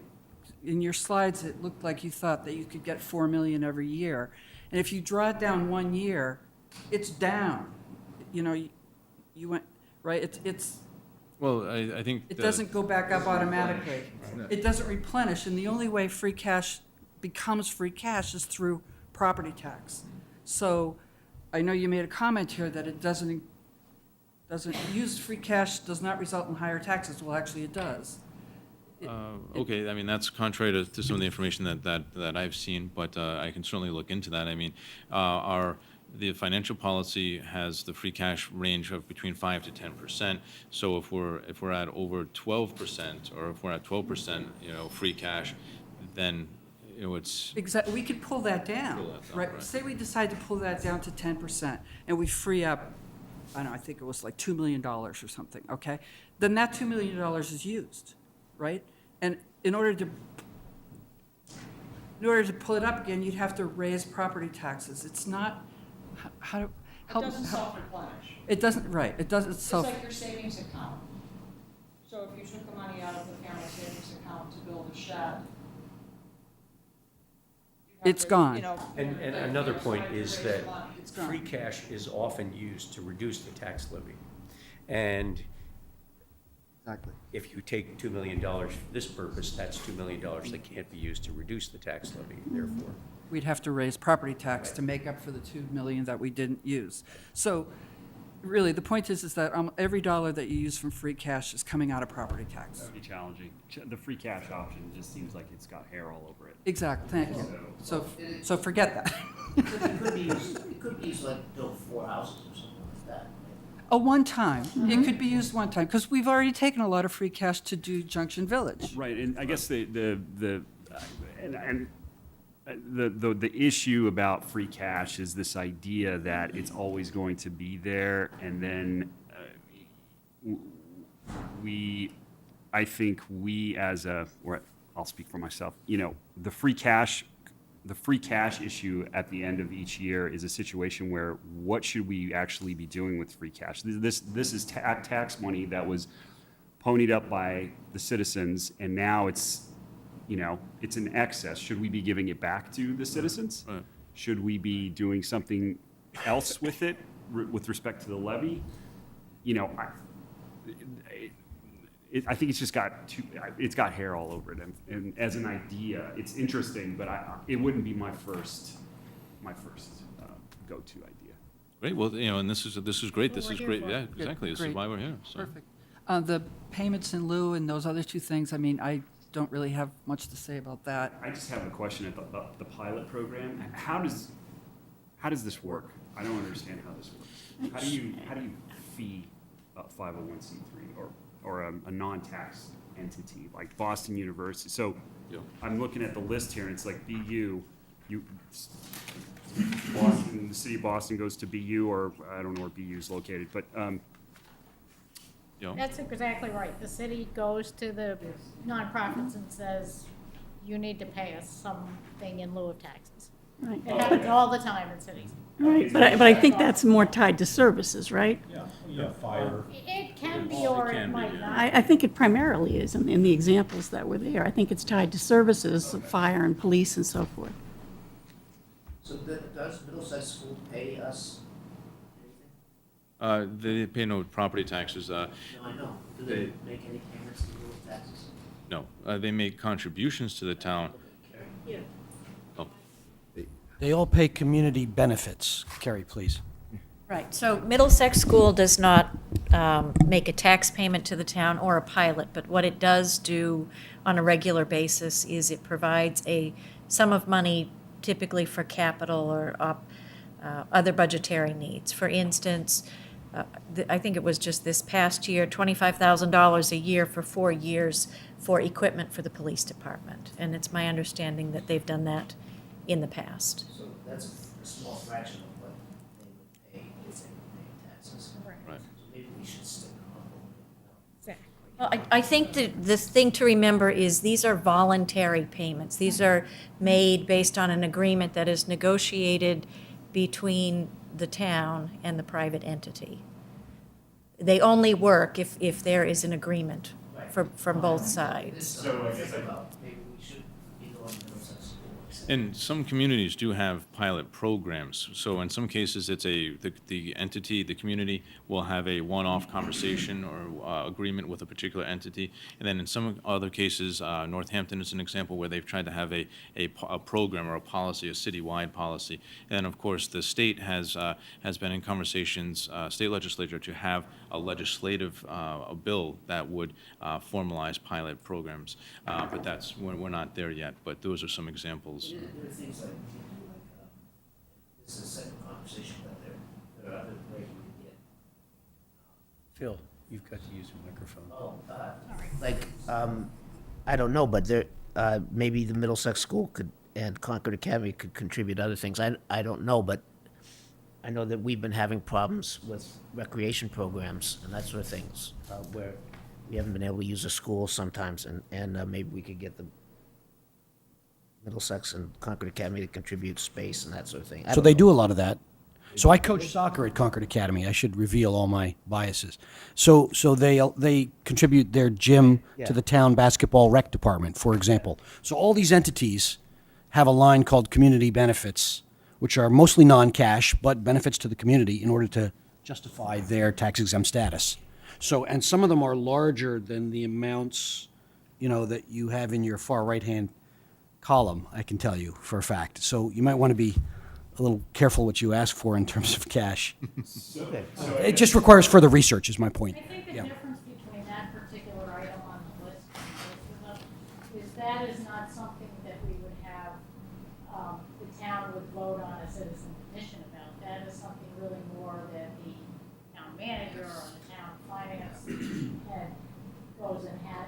We encourage more conversation with them to support things like affordable housing. For say Emerson Hospital, who probably has a lot of employees who can't afford to live in this town.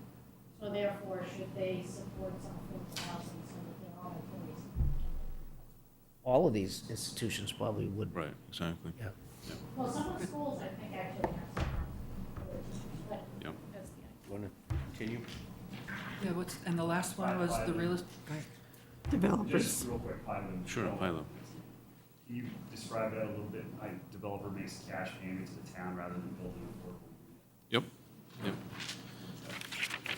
Yeah, I mean, it's essentially, the developer would kind of make that economic decision to say, well, how much is it worth to me to kind of give a unit of affordable housing versus how much would I rather pay that off and just make a contribution to the town? The planning process, Brian. Yeah. During the course of getting a subdivision approved, typically the developer says, I'm building 10 units, one of them will be classified as affordable, and this helps the process along. It's a way of extracting an affordable unit out of a developer.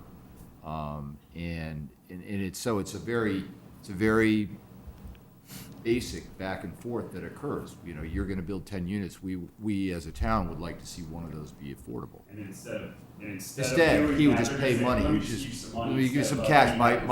I want And then this, now it goes I want to this to be a our gated buffer. community, so no, there's not gonna be any affordable. Okay, I see, Exactly. I see. We'd rather have the units. We'd rather have the units, yeah. So this is out, right? Well, it's So- just another way, there's a lot of odd things that come up in the Right. planning process, some places that fits. Okay. You know, And we, then we the do lo- show it for completeness now, you know, we looked at it, but it does seem like, yeah, that I think your assessment would be correct. And the last idea is the real estate transfer tax. Right. And that would be paid by the seller. Right. Okay, so this would be a transfer fee that would be paid by the seller whenever they sell their home, and it would be, Actually, no, it's, what percent would it be? It could be the seller or the buyer. Some communities now already use this for open space. We're proposing using it for. Yeah, So so it could be shared by buyers. you sell your home, you're moving out of the town, and you're paying tax. Well, either you or the buyer, it obviously is all in the same. it's negotiable. transaction. It's part of the, Sure. Already you pay .456. That is paid in the transaction. So this would add another 0.5%, 4%. which I think funds CPA, doesn't it? It does. It That's funds correct. CPA. So you're thinking of adding another tax, and actually, out of these ideas, I personally think that's probably the most promising one. It would require a lot of approval beyond the town, though, right? It would require approval from the state. Our understanding is it would require state approval, yeah, that's our understanding. Then, if you were to go with something like that, you also mentioned bonds, right? So you would also obviously delay any issuance of bonds before you had the approvals. You know, we're looking at the bond issue. I mean, it's one of those things where we said, let's look at the revenue, the funding mechanisms first, Right. and then kind of look at the bond issue as an option later. So, I mean, we haven't pursued that as of yet. It's just been one of those concepts of, you know, it's out there, maybe it's something to look at. But ideally, yes, ideally, we would have the revenues mapped out, if you will, and then issue the bond. You'd have to. You couldn't get a bond, you couldn't float a bond unless you had secure revenue stream all in place. Well, there would be general obligation bonds, so the town's taxing Well- authority would backstop that. So we could issue a bond, or a bond could be issued on the town, assuming, you know, that the town has the You funds. could. But Technically, the- you could. The Right. intention. I would be reluctant. Right, no, and the intention is to say, here, you know, we'd like a bond of X million, and here is what the revenues streams, you know, here's where that revenue would come from. If it's approved at If the it's state. Right, right. Got it. Okay. Yeah. Is there any way for us to, as a town, to tap into the lytic market as we go through the process to take advantage of tax credits in some ways? Sorry, the what market? Tax The credit. low-income housing tax Oh, credit. okay. Market, you know, as, is there any way to sort of structure something where we would be able to get a benefit from that program? I mean, not that I'm aware of, I mean. I'm asking, and this is a broad question, but I was just, you gave such a great overview the last time, a year ago or 2 years ago now. Just curious. And there's nothing I'm aware of in that context. I mean, generally, the tax credits in that scenario are very project-based. I don't know how we could do that. It would really kind of depend on, does a developer want to build a development in our town that would use those tax credits? And I don't know. Nothing comes to mind. I mean, have you ever seen that? Well, again, I think you're right. I think it would have to be a project-based thing, so therefore, something like the CHDC would have to cook it up with whatever. I think what we're really, my sense of what our charge was as a committee was to have a regular source of income. Exactly. Revenue that could build up over time so that when an opportunity came to get a piece of land to use it for affordable housing, there would be money to actually make affordable housing happen on it. So, that seems less a matter That's for less that. than, you're right. So can I go back to one of the statistics that you quoted, which was that we are building 90 to 100 units, and we would end up needing 9 to 10 units of affordable housing annually? Is there sort of a decreasing set of returns at which point the town is built out, so to speak, or does this 90 to 100 unit, new homes or new housing units per year continue on the long term? Well, and it also includes tear downs. Includes tear downs, okay. So that's So, part of okay, it. so out of the 90 to 100, even if we're including tear downs, how many of those are actually developments where we can sort of extract a unit or two out of the development rather than having to fund all 9 to 10 that we need? I think part of where that statistic came from, because it came from Marcia, that we needed 10 a year. Yeah. And we all kind of went, what, really? Really, 10? exactly. It so seems like a high number. And so looking back at it, for me anyway, I saw projects like Junction Village, which is already kind of in the pipeline and showing up in the statistics. And the other big one that was done a couple of years ago, that's all rental units. I think a Right. couple of big rental unit projects skewed that number.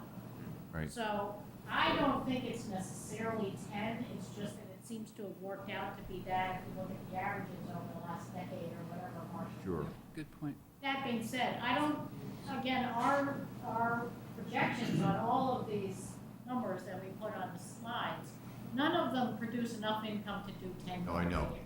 Right. So I don't think somebody had asked us, what's your goal? What are you shooting for here?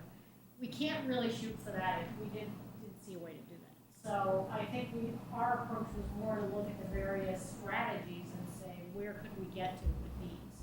And thinking then that we need some place to probably sometimes put the money and just let it build up till there's enough in it to do. Do you know if anybody's looking at zoning changes so that you don't have to come up with $500,000 for? Yes. We sort of felt that there, again, it sort of moved out of our purview, because if our goal, since our committee was a response to the Article 49 last Right. year at town meeting. Okay. Which was about a surcharge on building loans.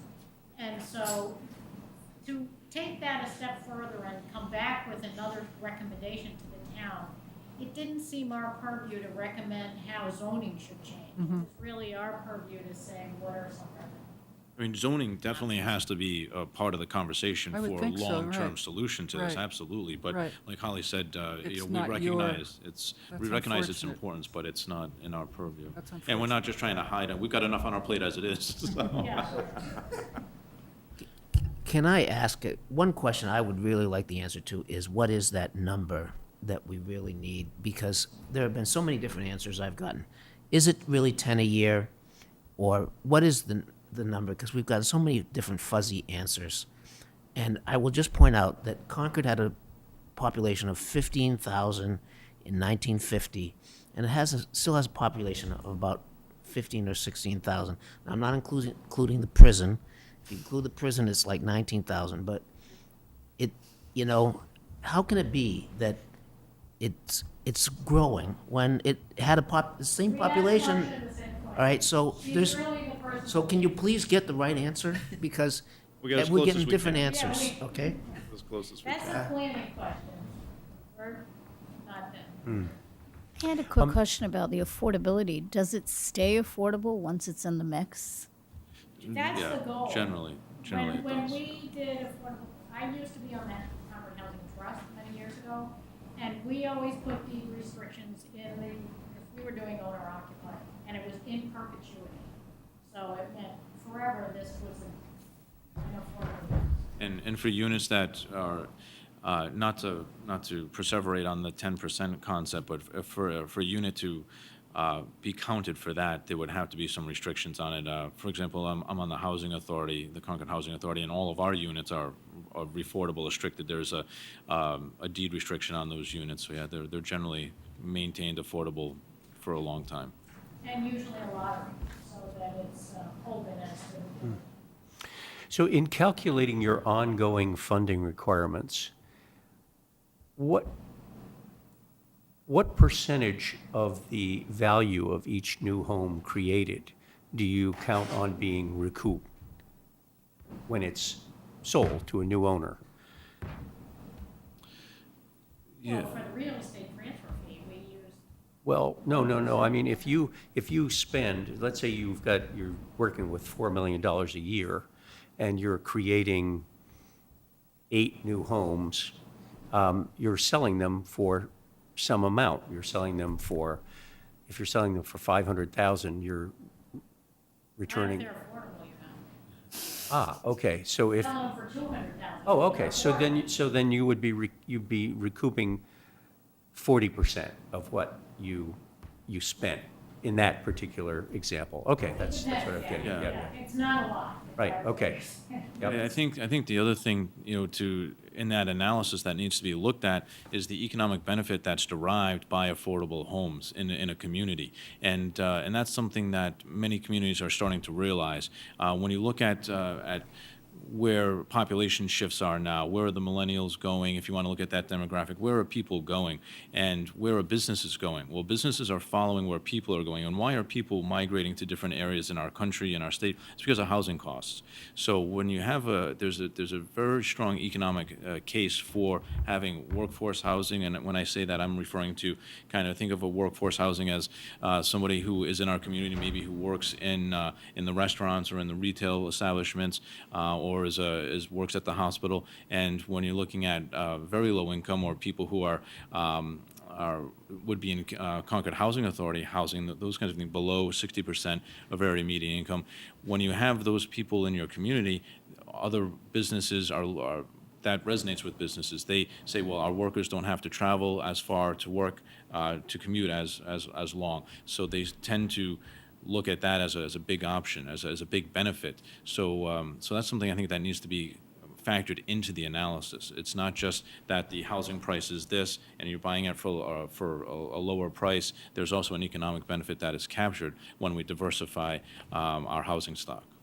So I have a question about, you have all these different ways of raising this pool of money or this potential funding.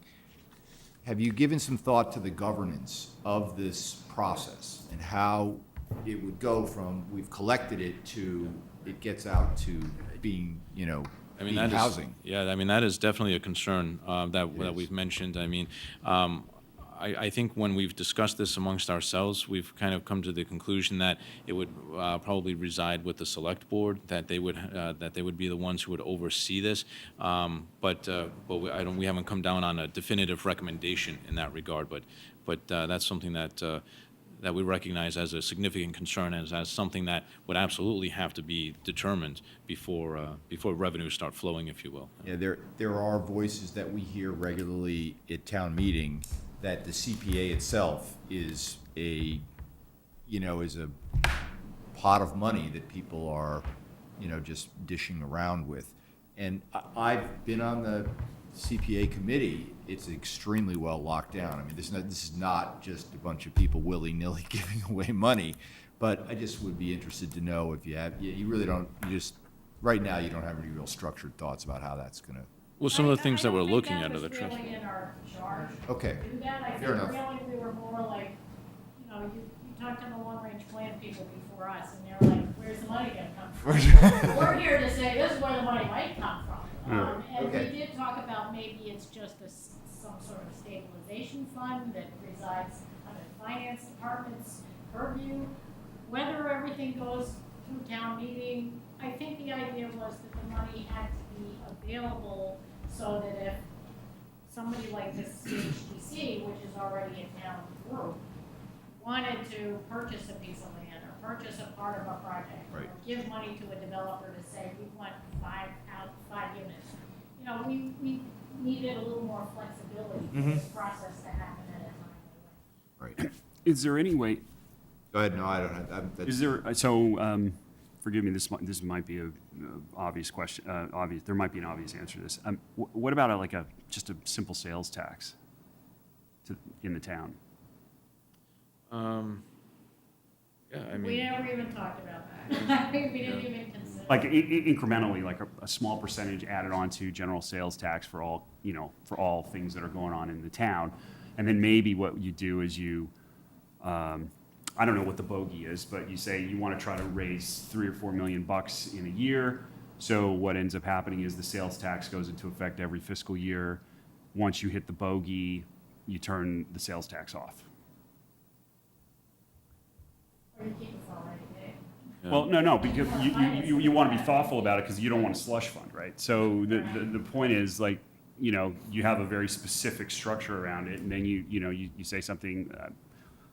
I don't know, pick your number, and yeah, $1 million, I know it's more than that, but the point is like, and if there's going to be some structure around this, then someone can say, listen, the sales tax, we've hit our number, sales tax is, no longer necessary, and every year you kind of go through that process, and Well, so one of the things that that we are a little bit concerned about is if it's something that has to be approved on a yearly basis, then that could disrupt the sustainability of the funding mechanism, of the revenue stream, if you will. So that's one thing that we've talked about as, is there a way that we can find something that does not need town meeting approval every year, or something along those lines, something that we all agree on that has oversight, but it's not subject to the whims of town meeting or other legislative forces. But I mean, that's thanks for sharing that. I mean, that's a great idea. We haven't looked into that. I would imagine the merchants in town would. Oh, they would would approve. go crazy. I think the retail. I'm not trying to create There are a enemies. lot of pressure. I'm just trying to, it's as a brainstorming activity. And the local sales tax. It's just a sale on. There's a legal issue with the local sales tax, and I think it's gonna require like a state That's statute, enacted by the legislature, but it wouldn't have to be approved by the town meeting, but we'd have to get the state legislature to approve it. Well, I'm sure. Yeah, like the real estate transfer fee, I'm sure would also have to be. Yep.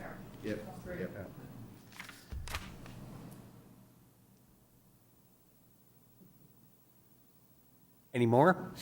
No, I mean, not from us. We're here to listen and kind of share where we are, but it's I don't think we have. Do you have anything? No, I just think if there's some way we can get information back, even if it's from individuals to our committee or reactions, because we've got a lot of choices and we don't have a real consensus on the committee as to what actually goes in the recommendation yet, so.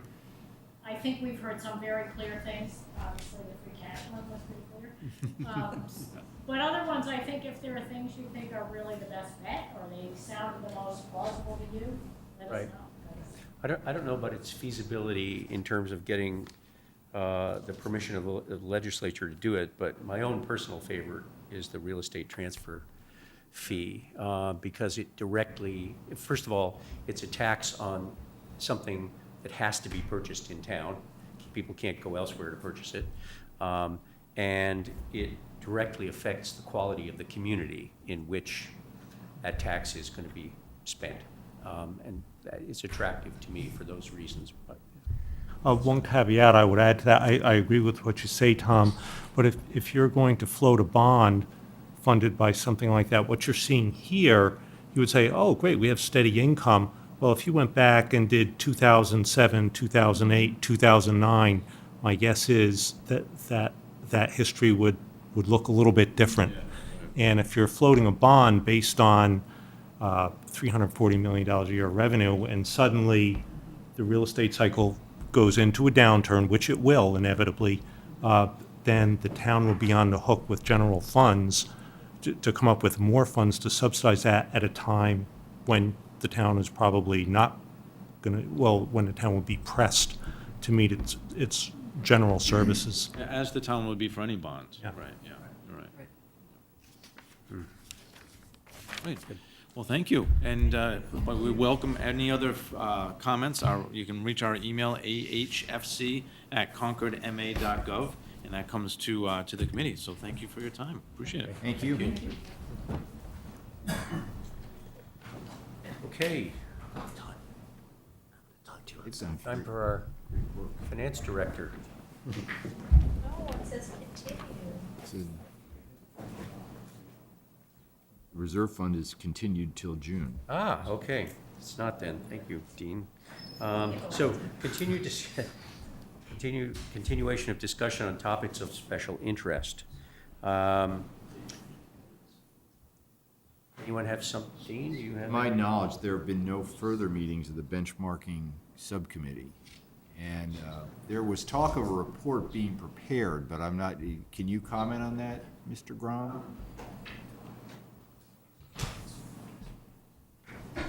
Robert Grom, Mildred Circle, member of the school committee, speaking as a resident. The report is still being worked on. There's been a couple of reasons why it's been pushed forward, but Okay. we believe it's going to happen. Okay, that's fine.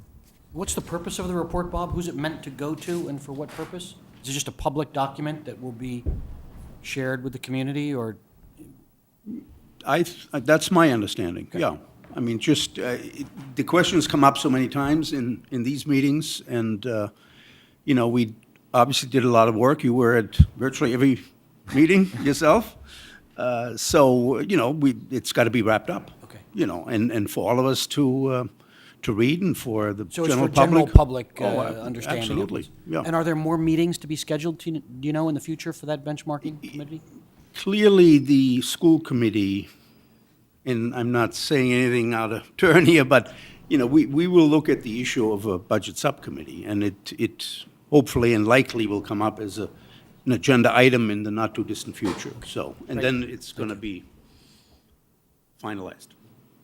So the superintendent seemed to indicate that benchmarking was done. So the work may have been done. Is there analysis or conclusion off of it? That's what we're talking about, the report. Okay, Yeah. okay. There's one individual that has all the information, and that individual presumably will finish that report in due time. I So can't nobody's predict seen what the time. report? It hasn't been written yet, Okay. as far as I know. Thank you. Thank you, Bob. Long-term capital planning. Carl would normally be the one to report on this, and he is not here. Carrie, do you have anything to add? Has there been any progress in this beyond what we heard at our last meeting? No, I think I would just restate what I think Carl reported at the last meeting, is that prior to the annual town meeting, Carl and the then chair of the select board met with the town manager and myself and talked about the potential need to have a capital planning committee. And there was an agreement at that meeting that the town manager would draft a charge for the capital planning committee at a, not in any specific time frame other than after the annual town meeting, but in conversations with the town manager, I know that is on his current to-do list, so I would expect that that would happen within the next couple of months. And it is a capital planning committee, not a permanent building committee, and there's certainly a distinction, but that, Right. and that was discussed at the meeting, and the agreement was a capital planning committee. Great, thank you. On fiscal sustainability, there's been some progress related to and involved with the 5-year projection, and in that several folks met Dean and Carrie and John and John, I can't remember his last name. Brandon met about a week and a half ago, and we agreed that in working up the new 5-year projection, there would be an attempt to incorporate the so-called guardrail principle in the 5-year projection, which would extend at least for the first year beyond the year in which the projection is made, and potentially beyond that. So that's as far as that's gone at this point, unless you have anything to add on that. Questions? No. We have no correspondence for this meeting. The chair's report, I really don't have anything to report. And anybody, let's go around for observer reports. I'll start. I've been participating in the Concord School Department Strategic Planning Initiative, which was Laurie Hunter hired an outside consultant to come in and facilitate 4 planning sessions with vested stakeholders in the education community. And by that, I meant people in the school committee, students, parents, teachers, and staff in the school came together. I was the only member from the finance committee. I was the only person there who really didn't have a vested interest in the schools. There were 4 meetings. I went to the first 2, John went to the third, and the final one will be in 2 weeks. So really, it's a visioning exercise where they get together and they think about what do we want the schools to look like 5 years from now. And like most visioning exercises, they don't constrain themselves in any way. So they're thinking about what do they want the culture to look like, what do they want the facilities to look like, but they don't talk about how much things are going to cost. So it's kind of like, you know, an open bar on a cruise ship or something, but it's but it's a good way to get people engaged and You get free dinner. and you get and there are sandwiches. So anyway, I've gone to 2, John's gone to 1, there'll be a 4th final one, and hopefully they'll wrap it up. And like I said, it's a way to get people energized and thinking about how can we make a better place for students and staff, and we all have a good time. My only concern is that the people that are participating, again, all have vested interests. So there's no one who like doesn't have children or in the schools or can't. Yeah. No children. You're on the school committee. Yeah, but. Okay, that's all. I'll stop. There were students there, Bob. True. Nothing noteworthy. For Public Works, I think the only noteworthy item was that the Acton Select Board voted to approve the permit for the treatment facility at Magog Pond. But I think, and Carrie, you can correct me, the Public Works said there is still a certain waiting period of which someone can appeal that decision. I think I heard at the select board meeting on Monday that the appeal period had told. Yeah, it was like 21 days. Yeah, 20 days, I think. So hopefully that can start moving forward. And I have no Chris, assignment. you haven't been assigned any responsibilities So I have no yet. report. Bill? The Municipal Light Board had a public session to discuss their plans for the rate increase and their plans for implementing Article 51, which is the article to move the town towards a sustainable energy sources. So Tom, you were there. And made a nuisance of myself. I was, But I wasn't there, but I observed it. But anyways, they're trying to get public input on their plan and trying to gradually implement the rate increase and the charge to move towards a more sustainable increase. So they've been discussing this all year, and they haven't really decided what they're going to do yet. That's about all. I just sat for the retirement board. I think a couple things to highlight. Primarily, last year they went about hiring an investment consultant. They've gone through the process and are actively going through the process of evaluating the fund managers that are actually in the fund at the moment. Some of those funds, RFPs were sent out. They are actively having manager meetings right now to reselect some of those managers as they think about the overall asset allocation of the portfolio. And that's been going very well. The consultant has definitely a framework for how this needs to unfold, and it's been going fine. So they just selected 2 managers today. There's going to be a third evaluation. There's going to be another meeting at the next meeting, and that's going to continue through the course of the year. They want to make sure that they have this process completed by the end of the year. There are some sort of internal housekeeping issues that they're working through at the moment, but nothing to speak of at the moment. Brian, I just have a real quick question. Do they use any index funds in their investments? Because I was under the impression that they couldn't because they can't go out and invest in a fund. People have to submit proposals to them. Right. So just I think as a part of the charter, it's required that they issue a request for proposal through the process. And what that process allows them to do is to evaluate an active versus passive manager. So, for example, the last meeting that they went through, they were evaluating passive managers. There were two indexing managers that they really wanted to look at. The managers were SSGA and Rumline. So they have an array of strategies that they use in a passive way. So they are actively looking at that for a specific sleeve of the portfolio.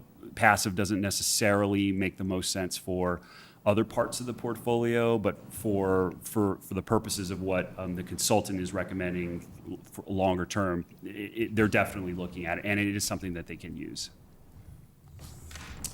So I went to the Trustees of Town Donations meeting because I thought I was observing that meeting at the time, and I may not be. So it was my first meeting, and it may be my last meeting. I thought it was going to be a standard investment performance review type of meeting, which we eventually got to. But in the beginning, it was interesting to me to hear, well, as you know, it's the umbrella organization that has, how many funds, Carrie? Maybe 80 funds?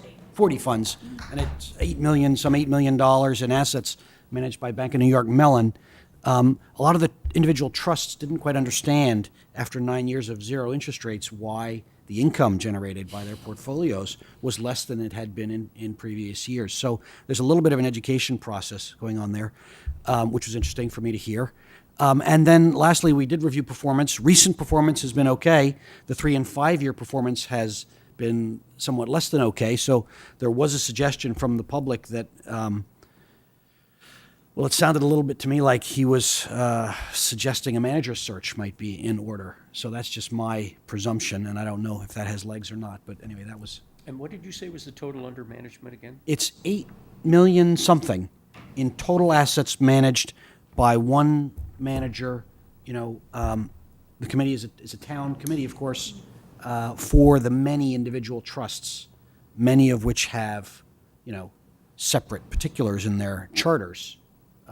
You know, as to what they can do and whether they can take out, you know, other than income and dip into principal. They're restricted funds? They're restricted funds. And many of them didn't quite understand, you know, the standard industry rules of thumb as to how much you can take out and still. Spending rules. And spending rules and et cetera. So, yeah, that's what I did.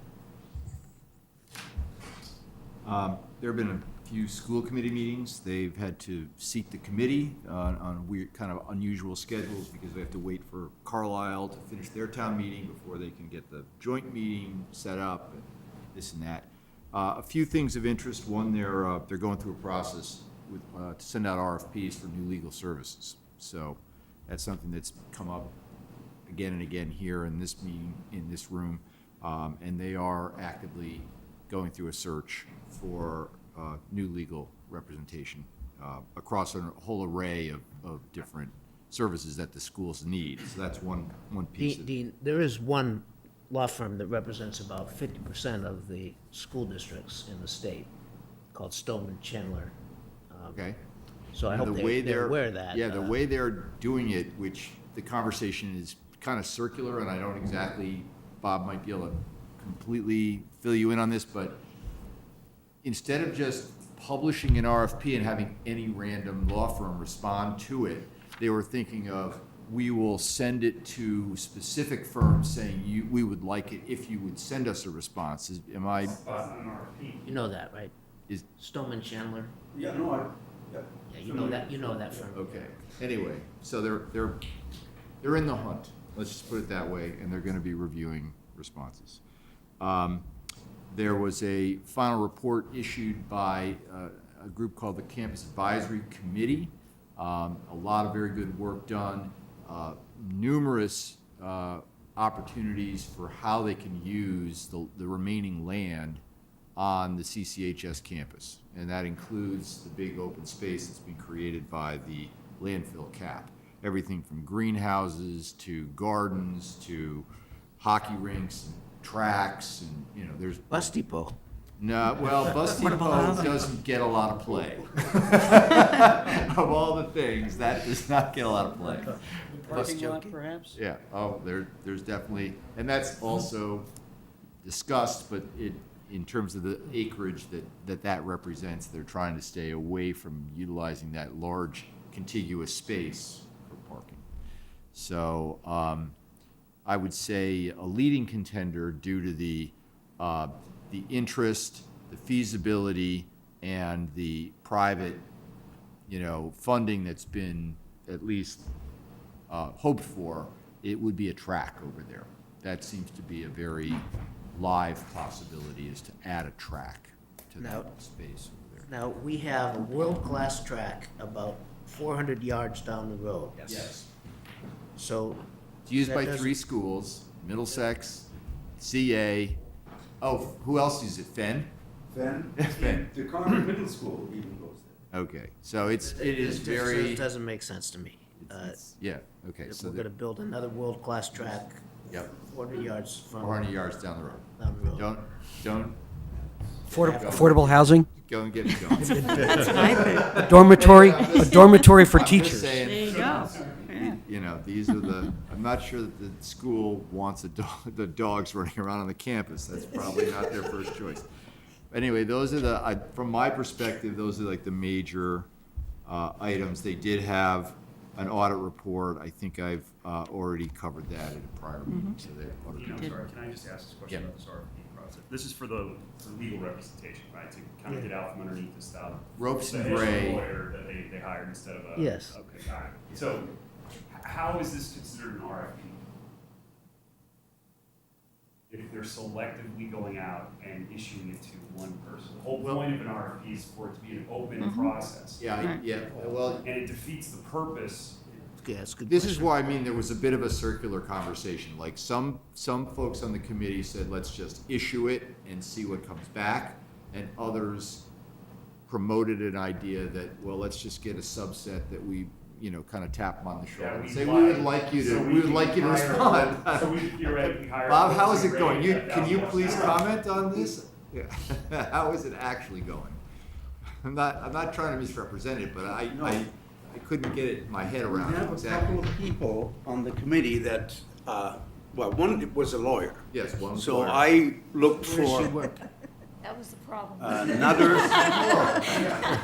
She works at another $1,000 an hour firm.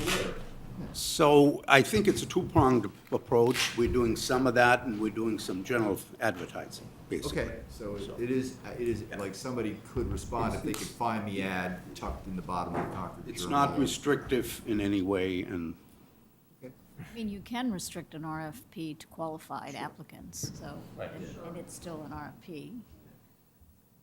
I understand that. But the proposition that it starts off with, we're gonna issue this to a selective, we are gonna pre-select before we Yeah. issue it. Yeah, I know. That's the problem. Only law firms with 1,000 or more lawyers in the firm. Well, I mean, Is that how what the about criteria? experience criteria? representing a school board? That would have excluded the current firm that they have, Ropes and Gray, right? Right, Who they- doesn't do any school board work? except for, Yes, I know. except for Concord. Concord. Yeah. All So, right, anyway, that's my report. I'm sticking with it. I attended the chair's breakfast a week ago yesterday, and there was nothing of particular financial significance that day. I was at the select board meeting this past Monday, and I think the only item that was of any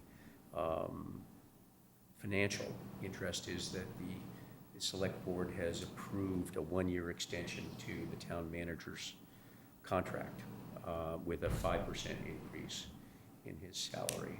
And many of you may have heard that on thanking the board for doing so, Mr. Whalen announced his plan to retire a year from now. So certainly significant in a non-financial way, but significant. Carrie. I will be very quick.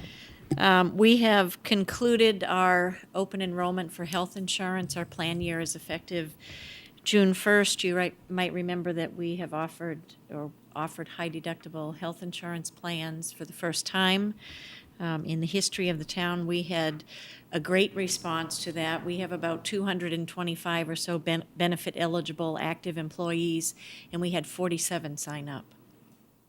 20 individuals, 27 families, so that was much more than what we had expected. We don't expect to see huge savings in the first year because we offered a contribution to the health savings account as an inducement to getting people to enroll in the plan or give it a try. It is a one-year pilot program, and that means mostly that we expect to continue to offer the plans going forward, but the terms of what is contributed to the health savings account may change. But this should have a noticeable impact on our OPEB liability when that is valued, so we're anxiously awaiting to see what the impact will be, but we're hoping that it's positive. We did not offer these plans to our early retirees and non-Medicare eligible retirees. So many of you know that there are certain categories of municipal employees that can retire as early as age 55 with full benefits, Group 4, and so they have 10 years before they are Medicare eligible. So they are on an active plan, but because they don't have earnings, they can't contribute to a health savings account, and we didn't. When we started down the path of evaluating the plans, we didn't necessarily understand that. So we decided not to offer the plans to the early retirees this year because we wanted to take another year to understand what the implications are. Similarly, with our with that group of employees, as they're getting close to Medicare eligibility, there are certain look-back periods that we didn't feel that we fully understood. And so we wanted to take some additional time because obviously people are relying on us to provide a fair amount of counseling on what benefit might be best or what health insurance plan might be best for their situation. So we're doing some more work on that and hope to have a good enrollment, a good renewal next year, a good enrollment next year, because we're hoping some of the people who are trying these plans will talk to their colleagues and let them know what a great opportunity it is. Is it 47 out of 225, did you say? Yes. What did you expect? One or two, I don't know. We had a lot of meetings. We work with the Health Insurance Advisory Committee. We provided them a lot of information, but it's not new to the town of Concord municipal employees. It's new to municipal employees. There are a lot of municipal joint purchasing collaboratives that are offering these. There's one down on the Cape, and I believe this is their third year. There's the Metro West group, which is fairly adjacent to us. I think this is their second year. So based on what they had seen for people enrolling, we didn't expect a lot, and we were pleasantly surprised. Does that include the schools, too? The schools, those are my numbers for the town. The schools made the same offering, and I don't have their numbers available. I haven't had a chance to check. So both for CPS and for the high school, they had the same offerings. On the agenda, we skipped over the reserve fund transfer. That will come back to you next month. We're looking at closing out the year, and the only two issues that we see are the legal expenses and the snow and ice deficit. The legal expenses right now through March 31st, that is the last bill that we've received. Attorneys are very slow to bill. Have you noticed that? It is always unwise to do that. It depends on when leave their money on the fiscal table year when we is. do that. So through March 31st, our $225,000 budget is $125,000 over expended. Most of that over expenditure has to do with the Estabrook Woods lawsuit that we don't, when we put a budget together, we don't expect. We're not planning for any lawsuits unless we have something ongoing and we have or reason to believe maybe that something will arise. But that was something that was unplanned for. So we really will be looking to the reserve fund and probably looking for close, if not the full amount of the reserve fund by the time we're done. So we're at a $125,000 deficit with 3 months to go. We have been running about $35,000 a month, taking into account the activity with the Estabrook Woods matter, which is currently in mediation. So there may be a resolution in the short term, but I do expect that we will be looking for the full amount of the reserve fund. Did we end up in mediation because it was recommended by the judicial system, or how did we end up in mediation? I do not believe it was recommended by the judicial system. I think it was agreed to by parties outside of court. Did the Nagog Pond matter contribute significantly to our legal expenses? Not to this legal budget, because those expenses are borne by the Water Enterprise Fund. These are just general fund expenditures. So the other issue is the snow and ice deficit. It is slightly less than $500,000. So that we will look as we are closing out the year if we have any unexpended appropriation. And if we do, we will, cobble that together and put it towards the snow and ice deficit. But anything remaining at the end of the year is raised in fiscal 19. And so it goes against property taxes, unless we determine that we have some additional revenue.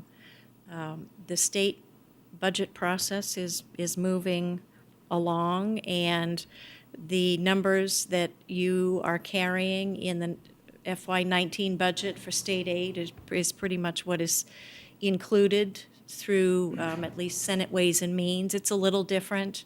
Chapter 70 is a little bit higher than what we projected, but it's not significant.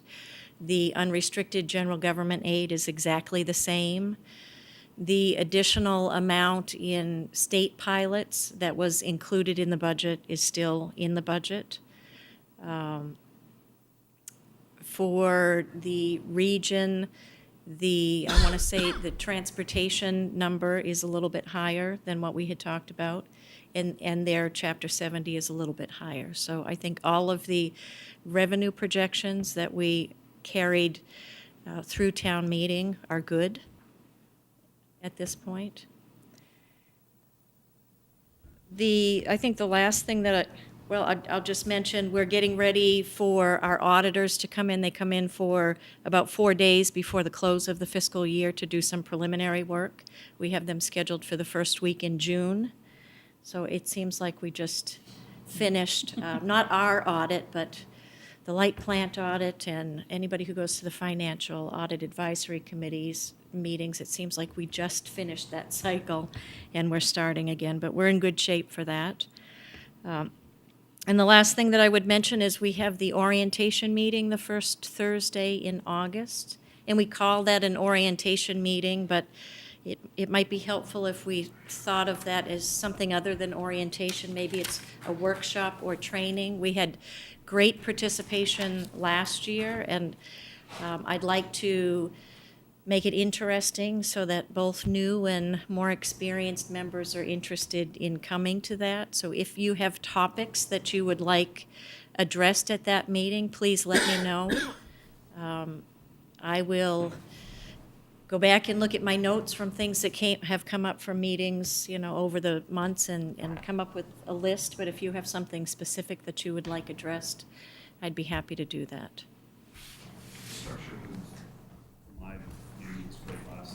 Thanks for doing it.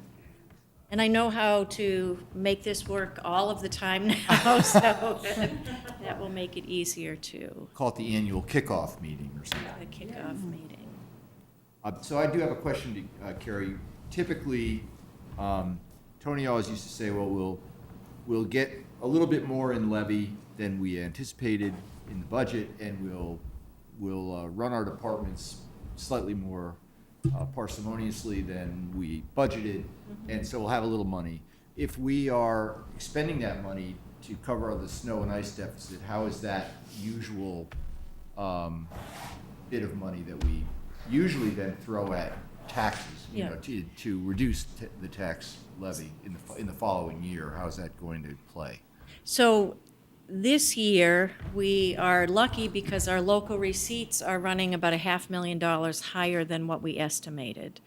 Most of that is coming in through building permits, but as we've talked about before, a lot of the building permits that money that we have been receiving, we don't necessarily expect it to produce big new growth numbers. I don't think that has changed. I hope it doesn't change drastically and makes our new growth number in fiscal 19 look tiny in comparison, but all of our local receipts are doing well. Our motor vehicle excise tax was up slightly. We've had some collection on past due property taxes, and the interest comes in as a local receipt. So I don't think that we'll be in a bad position because of that. So you think we will be able to cover our snow and ice deficit and still be okay, or? Well, so I can only cover the snow and ice deficit with an existing appropriation. I can't cover it with revenue that's over and above what has come in. So I think it will be a wash at the end of the year. Had we not had some excess in local receipts, then it would be a problem because we wouldn't expect to have as much free cash if we used unspent appropriations to cover the over expenditure in snow and ice. Thank you. Thank you very much. Oh, Just my brief proposal. yes, but just one moment. Carrie, thank you very much for that. Phil has a piece of new business. It may excite a desire to debate it. He is offering it in the form of a proposal for more in-depth consideration at a next meeting. So in the interest of getting us out of here at a reasonable hour, I would ask you all to confine your comments to fairly brief ones and ruminate on his proposal until the next meeting. So Precisely, yeah. I just wanted to introduce this with the idea of having a resolution next month. So I just wanted to get people thinking. So I plan to introduce a proposal to ask the select board to establish a town permanent building committee. So I'll have this as a resolution next month. But the permanent building committee would be a committee that would advise the town and preside, or basically control all buildings and construction of permanent facilities in the town, including school buildings and any other permanent municipal construction projects. So a lot of towns around here have these. For example, last year, Carlisle established a permanent municipal facilities committee. Lexington has had one for a long time called the Permanent Building Committee. I think I sent Tom a few other towns that had them. Littleton has one. I'm personally familiar with the town of Norwood, which has had one for many years. My dad was on it. And the emphasis on this is the word permanent.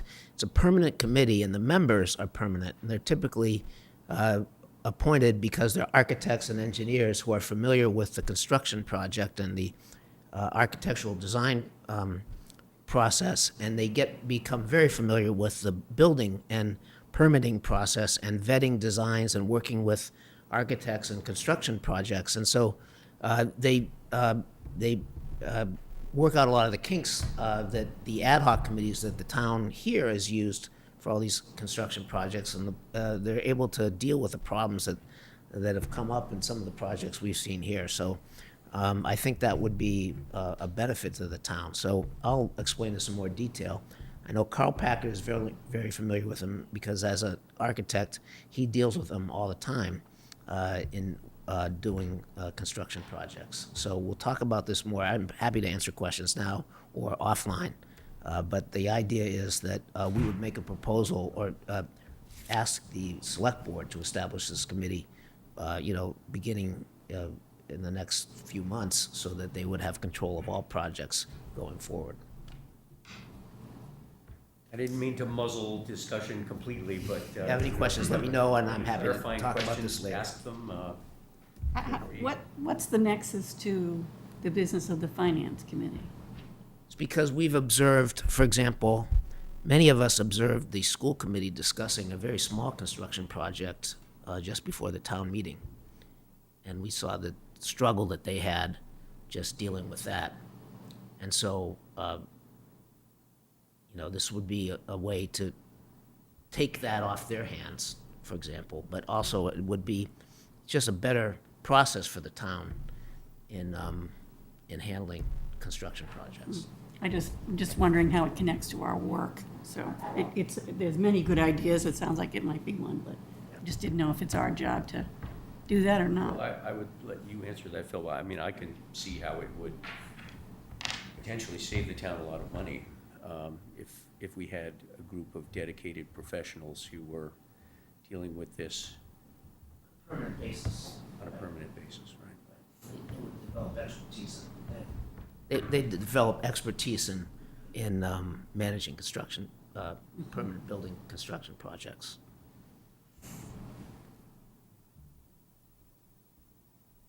Other new business, old business, citizen comment? Not tonight. Assignments? Yes, we have That will be dealt with in an email towards the end of next week. a public comment, Tom. Oh, we had. Thank you for a well-run, substantive meeting. You got a lot done. I was especially grateful that June has offered to follow up with the long-range planning committee because I sense that it's an opportunity to share the perspectives of Finance Committee with some of the vision casters and dreamers of the town. I think it could be very valuable in a lot of ways. So I appreciate that. I'm Maureen Kameza. I'm the observer for the League of Women Voters. And glad to see Grace and Christine joining this group. Thank you. Welcome and thank you. Excuse me. If there's no further discussion or comment, I would entertain a motion to adjourn. Second. All in favor? Aye. West.